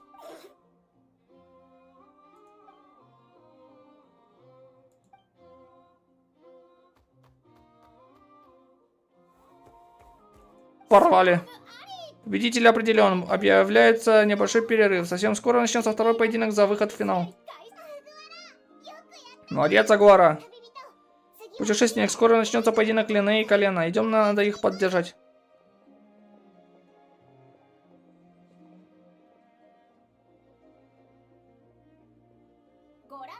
Итак, обе участницы со своими напарниками уже на позициях. Сегодня против Лене и ее напарницы Люми будут сражаться Келена и Гем. Внимание, друзья, начинается поединок за выход в финал. Давай, бывший босс, мы с тобой. Лене, вперед. Опа, заставка? Ничего себе. Сай, киносай. Помнишь нашу тренировку? Я рядом. Приготовься. Давай.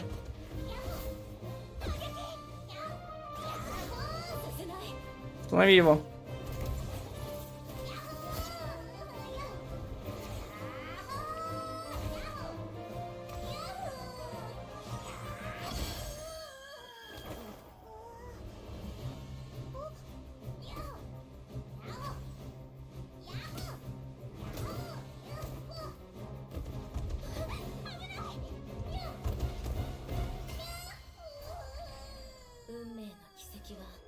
Такова судьба. Все было предначертано с самого начала.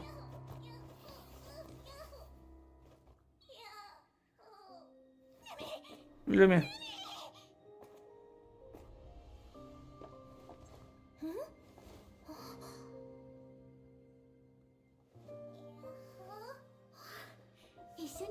Хочешь пойти со мной?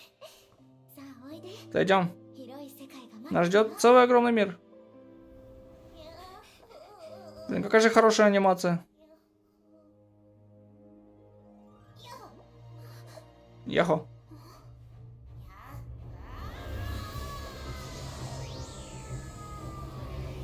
Ща. Покемон. Эволюция покемона, блин. Фига себе. Что за чебурек?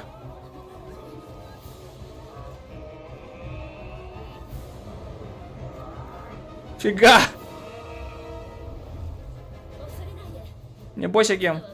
Победа все равно будет наша.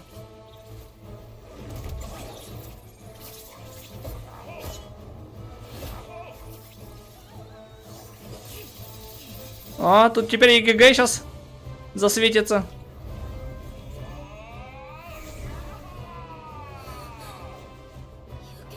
Пророчество. Фига. Ангел.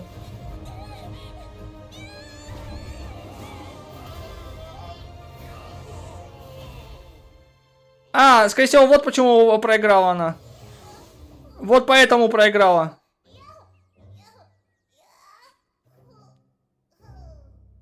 Она же говорила, что она проиграет только по другой причине. Люми. Яхо. Она теперь, она проиграла, она, получается, проиграла не от руки Келена теперь, а по-другому, но она все равно проиграла. Потрясающе, я не знал, что ты умеешь становиться такой большой. Но поглотив столько гео, ты стала выглядеть немного иначе. Стоп. Неужели? Линея, вы как там? Путешественник, пойман, скорее сюда. Я понял, чем Люми отличается от обычных ледовиков. У меня были разные версии, но один вариант никогда не приходил в голову. А если Люми родилась с самым обычным ледовиком, но приобретенные впоследствии пищевые привычки изменили ее облик? Потребление большого количества редкой руды могло развить в ней некоторые черты, связанные с гео. Вспомните вишепов. В зависимости от элемента вишепы могут выглядеть абсолютно по-разному, но биологи все равно относят их к одному виду. Люми, не жди, пока эволюция придет к тебе на помощь. Нужно найти других ледовиков, которым нравится то же самое, что и тебе. Так у тебя появится своя компания. Я так рада, что ты раскрыла свою силу, Люми. Иначе я бы никогда не догадалась, в чем тут фокус. Я думал, что поражение огорчит Линея, но, кажется, она не умеет долго грустить. Такой у нее характер. Линея. Почему ты удержала Люми? О чем ты? Если бы удар Люми угодил в цель, вы с Гемом оказались бы в серьезной опасности. И все равно. В тот миг, когда молот начал опускаться, вместо будущего, которое я видела перед глазами, расстелилась абсолютная пустота. Страх ослепил меня, или ей в самом деле удалось обыграть судьбу, пусть даже всего на миг. Имеет ли это значение? В конечном итоге мы все равно покатились по рельсам судьбы. Пророчество снова сбылось, и это было неизбежно, как очередной восход солнца. О чем ты думаешь? Мне немного жаль. Ты сражалась изо всех сил, но это ничего не изменило. Все дороги сходятся в одной точке. Это и есть неумолимость судьбы. Келена, помнишь, я сказала, что дам тебе ответ после окончания турнира? Помню. И по-прежнему хочу знать, что ты скажешь. Ты сказала, дорог может быть очень много, но конечная точка у них одна. Я думаю, что в этой фразе нужно иначе расставить акценты. Пусть конечная дорога только одна, но к ней ведет великое множество дорог. Возможно, в конечном итоге мы окажемся в той точке, которую назначила нам судьба. Но меня никогда не волновал результат. Мне всегда важнее было идти к нему своей дорогой. Даже если мне суждено уступить в поединке, я все равно буду сражаться до последнего. И пусть корабль, который я куплю, рано или поздно утонет, я все равно отправлюсь на нем в плавание по миру. Если думать только о результате, смерть неминуемый финал, который маячит впереди у каждого человека. Но разве люди отказываются от любви к жизни только из-за того, что смерть неизбежна? Мои чувства и мысли, мой опыт находятся вне рамок судьбы. Они принадлежат только мне, и никто не может повлиять на него. Люма, ты ведь со мной согласна?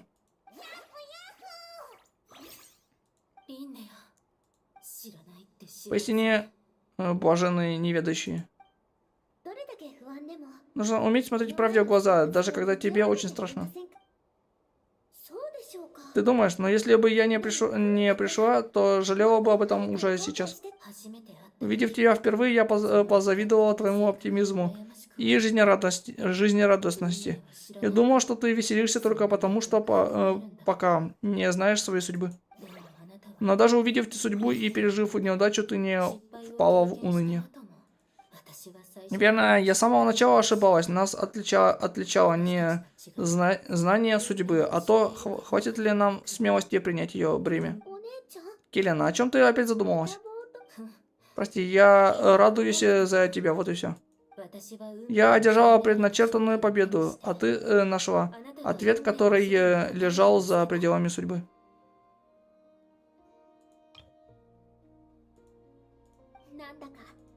Значит, я все-таки в выигрыше, но знаешь, наше с Люми путешествие еще не закончилось. Колено, победа пока остается за тобой, но если ты не будешь стараться, мои друзья скоро отвоюют ее у тебя. Да, берегись. О.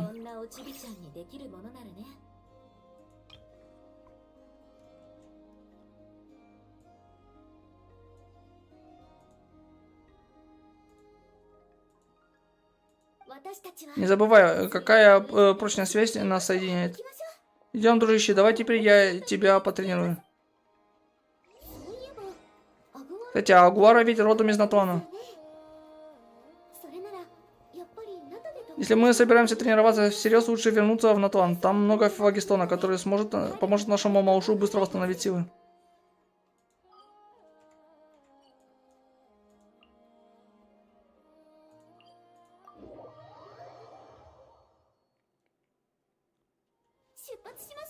Путь. Щипацу щимашоу. Линейка.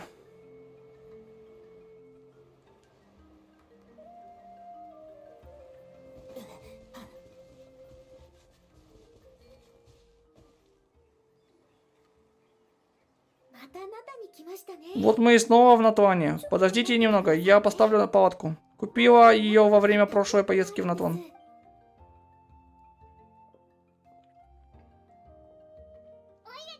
Пайман тебе поможет.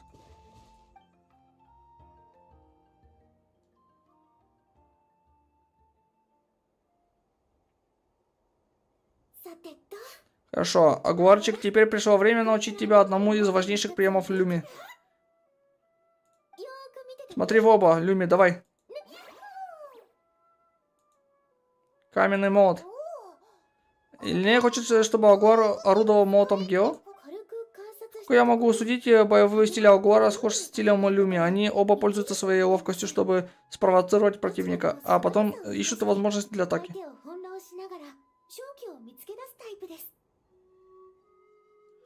Но я бы не сказал, что он слабее.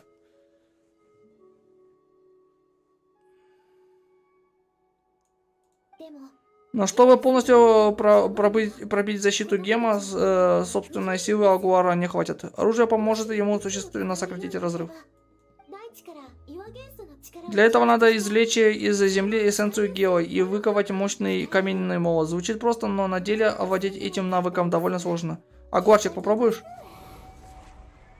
Сейчас превратиться в Супер Сайна. Чего страшного, поначалу ни у кого не получается, попробуй еще. У тебя обязательно получится. Люми, покажи Агуаре, как это делается.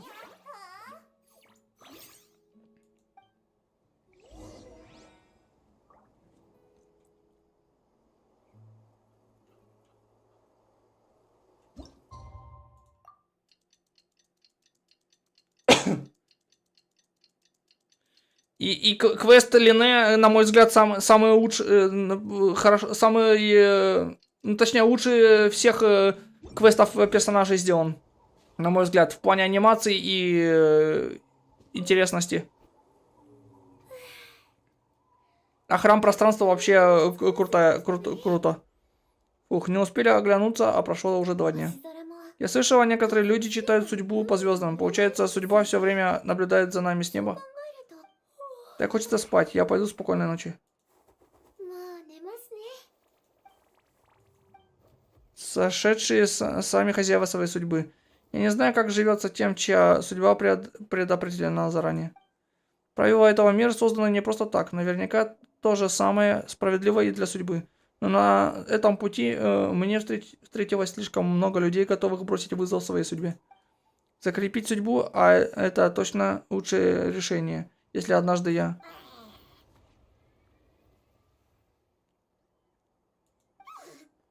Агор.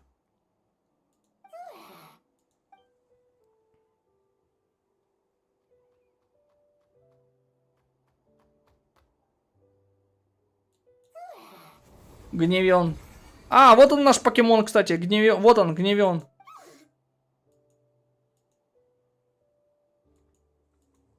Точнее, это мой покемон.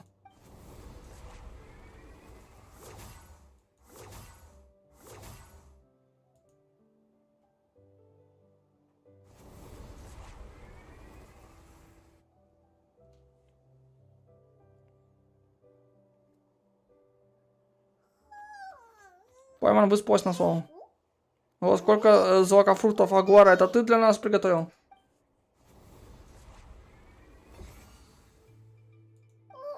Ой, где ты такому научился? Яхоу.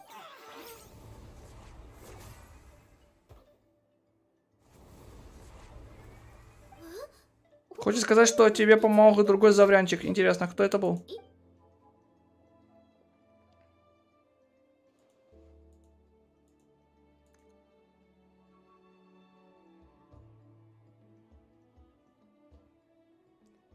Саске, блин.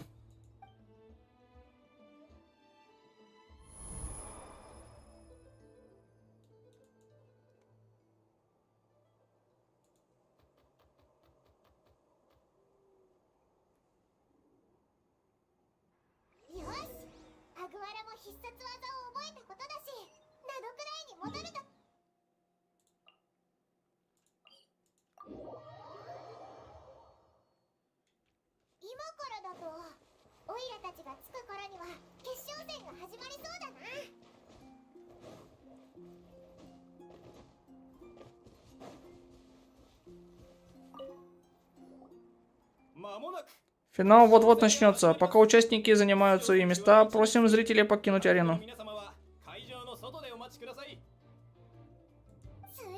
Ну вот и финал. Агуара, теперь все зависит от тебя. Яхоу.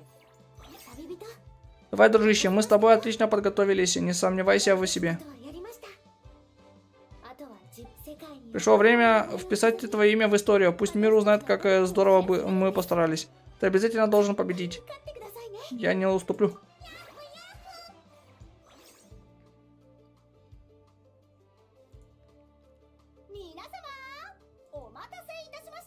Чеслава.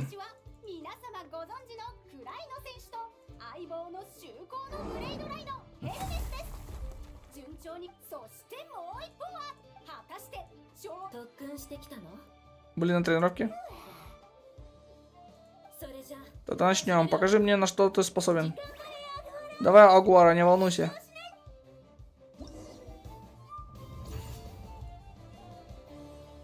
Мечерок, сокрушающий горы. Кирена и Гем — грозная пара. В начале боя предугадать действия Гема невозможно. Но если наблюдать достаточно долго, Кирена подаст ему сигнал к обманному маневру.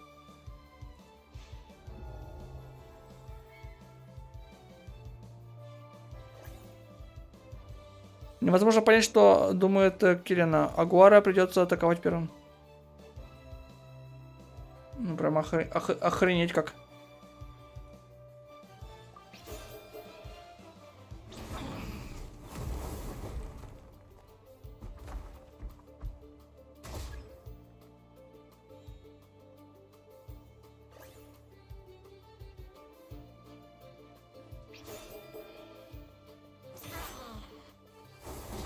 Офигеть, еще и предугадать невозможно.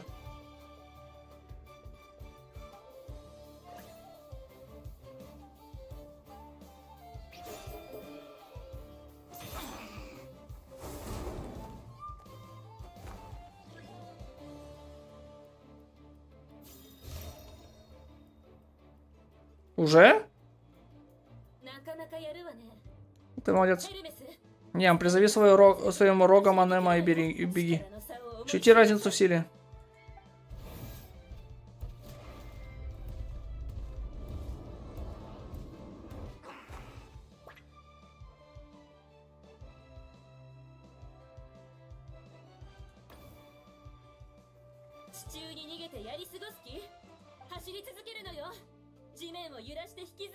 Не останавливайся, выбей его туда.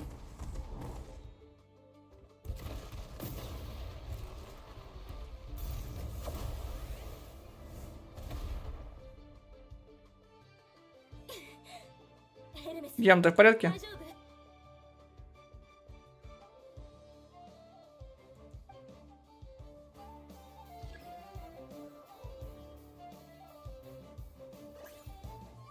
Противник хочет неожиданно атаковать.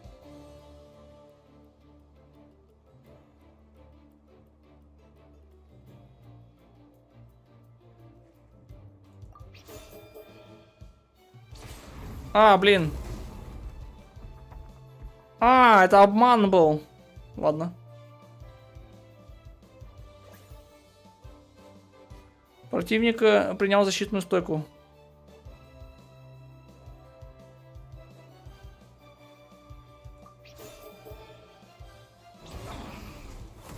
В смысле ничего?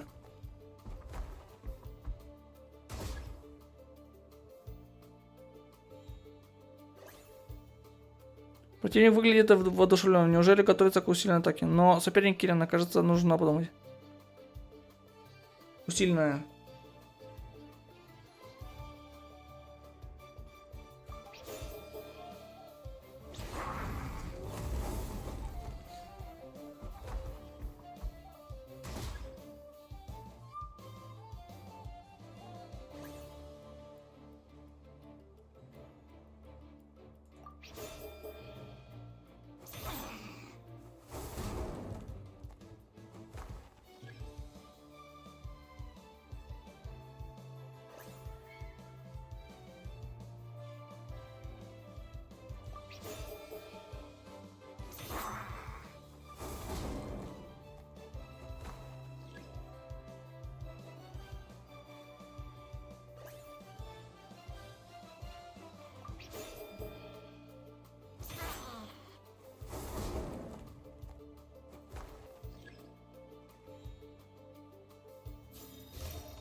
Еще один супер прием.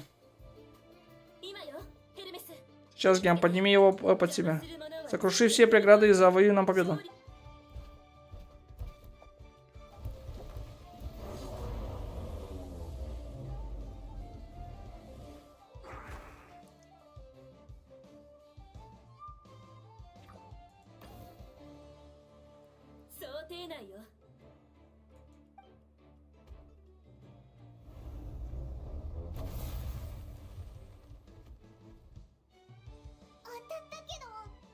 Агуара ударили его прямо в живот. Но он словно вообще ничего не почувствовал. Я видел, что вы пытаетесь сделать, и заранее приказал Гему усилить защиту. Ну молодец.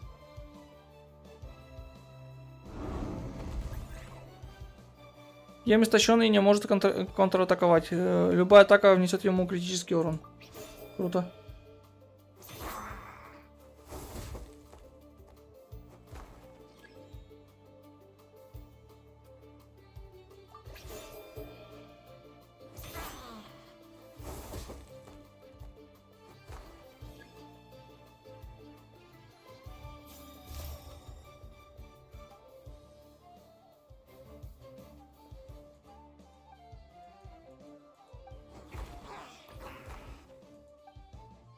Давай. Давай, покажи, чему ты научился.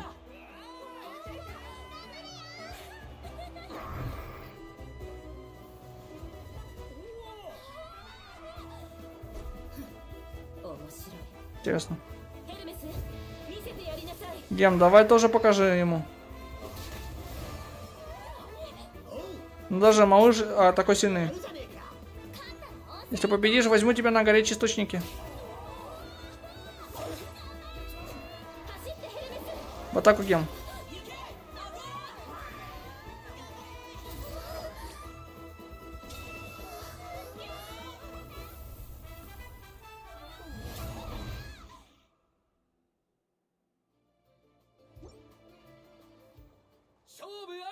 Поединок окончен. Гем проиграл, и победителями турнира становятся путешественники его напарник Агуар. Агуар. Я проиграла. Аташи но Макине. Отличная работа, Гем. Теперь ты заслужил отдых. Не думаю, что этому малышу под силу одолеть моего Гема. Впечатлена. Я же говорила, друзья помогли мне взять реванш. Ты привел нас к победе.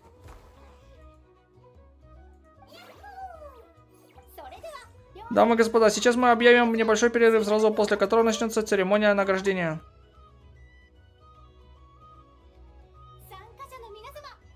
Благодарим всех за прекрасные... Вон она, этот персонаж из Снежной. Вон она. Благодарим всех за прекрасные... Скорее всего, она это Альва Снеговик или кто там была? Она Снега, что-то там было. Снеговик, кажется, да? Благодарим всех за прекрасное выступление. Теперь самое время задать несколько вопросов участникам, прошедшим полуфинал. Встречайте наших чемпионов. Путешественники Агуара. Мы знаем, что Агуар еще совсем молодой, это петлезавр, но на турнире он одержал победу над множеством сильных противников. Есть ли у вас какой-то секрет? Весь секрет в упорных тренировках. Весь секрет в наших друзьях. Вот как. Наверное, в основе каждой победы лежит поддержка друзей. Мы надеемся, что однажды снова увидим Агуара на этой арене. Что скажете? Теперь поприветствуем Келена, серебряного призера нашего турнира. Скажите, Келена, вы будете и дальше путешествовать вместе с Гемом? Нет, у него есть свой дом. Мне бы хотелось, чтобы он вернулся на свободу, в дикую природу. Конечно, он совсем не боится людей, и я надеюсь, что искатели приключений, встретив его в дикой природе, не причинят ему вред.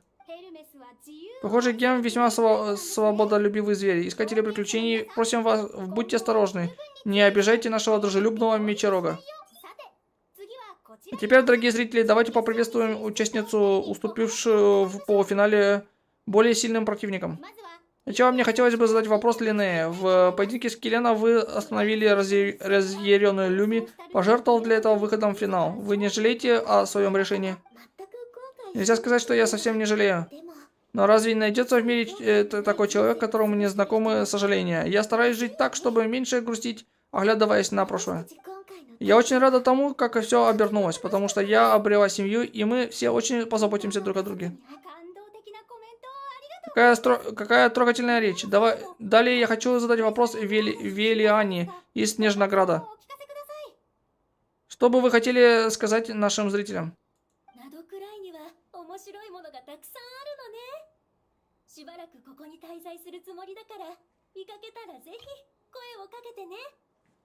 Кой и как это не? Кой и как это не? Блин.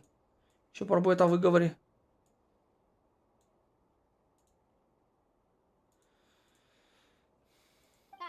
Спасибо. Итак, все 4 участника полуфинала поделились своими впечатлениями. А теперь давайте сделаем фото на память.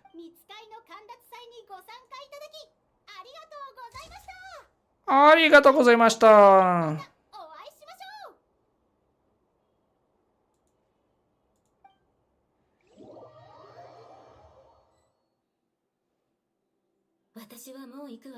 Мне пора, Линнея. Надо рассказать о тебе маме с папой. Они наверняка будут очень рады. Да и потом, чем дальше я от тебя, тем медленнее пробуждается твое предвидение. Но знай, ты бывала в турнире и контактировал с другими альвами, так что этот день рано или поздно настанет. Ты знаешь, что я скажу, сестра? Я не боюсь увидеть будущее, я боюсь только, что в моем будущем не будет тебя, мамы и папы. Да, Винтед, ей скидывали. Там даже были, скажем, эти говноеды, которые в Твиттере писали, что типа это царица, и типа Хояверс разленились интересных игровых персонажей делать. Когда будешь готова, приезжай к нам в тундру. Вот адрес. Спасибо, сестричка, до встречи. Яхо. Но я так понимаю, что когда в Снежной будет какой-то ивент, во время которого Лине приедет в Снежную и встретится со своими близкими. Я так понимаю. Медаль чемпиона состязания посланников духов.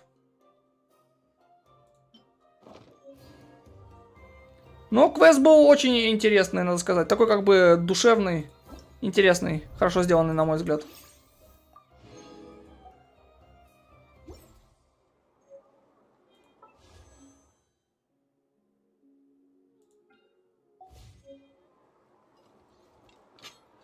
Ладно, тогда на этом моменте заканчиваем. Квесты все сделаны, надо будет только с ивентом, но с ивентом я и сам могу разобраться. Завтра будем вторую часть сюжетки в Увы переводить. А потом посмотрим. Так. Я хотел Мавуику поставить. Мурон Каваранай. Ладно. Заканчиваем тогда на этом. Всем спокойной ночи и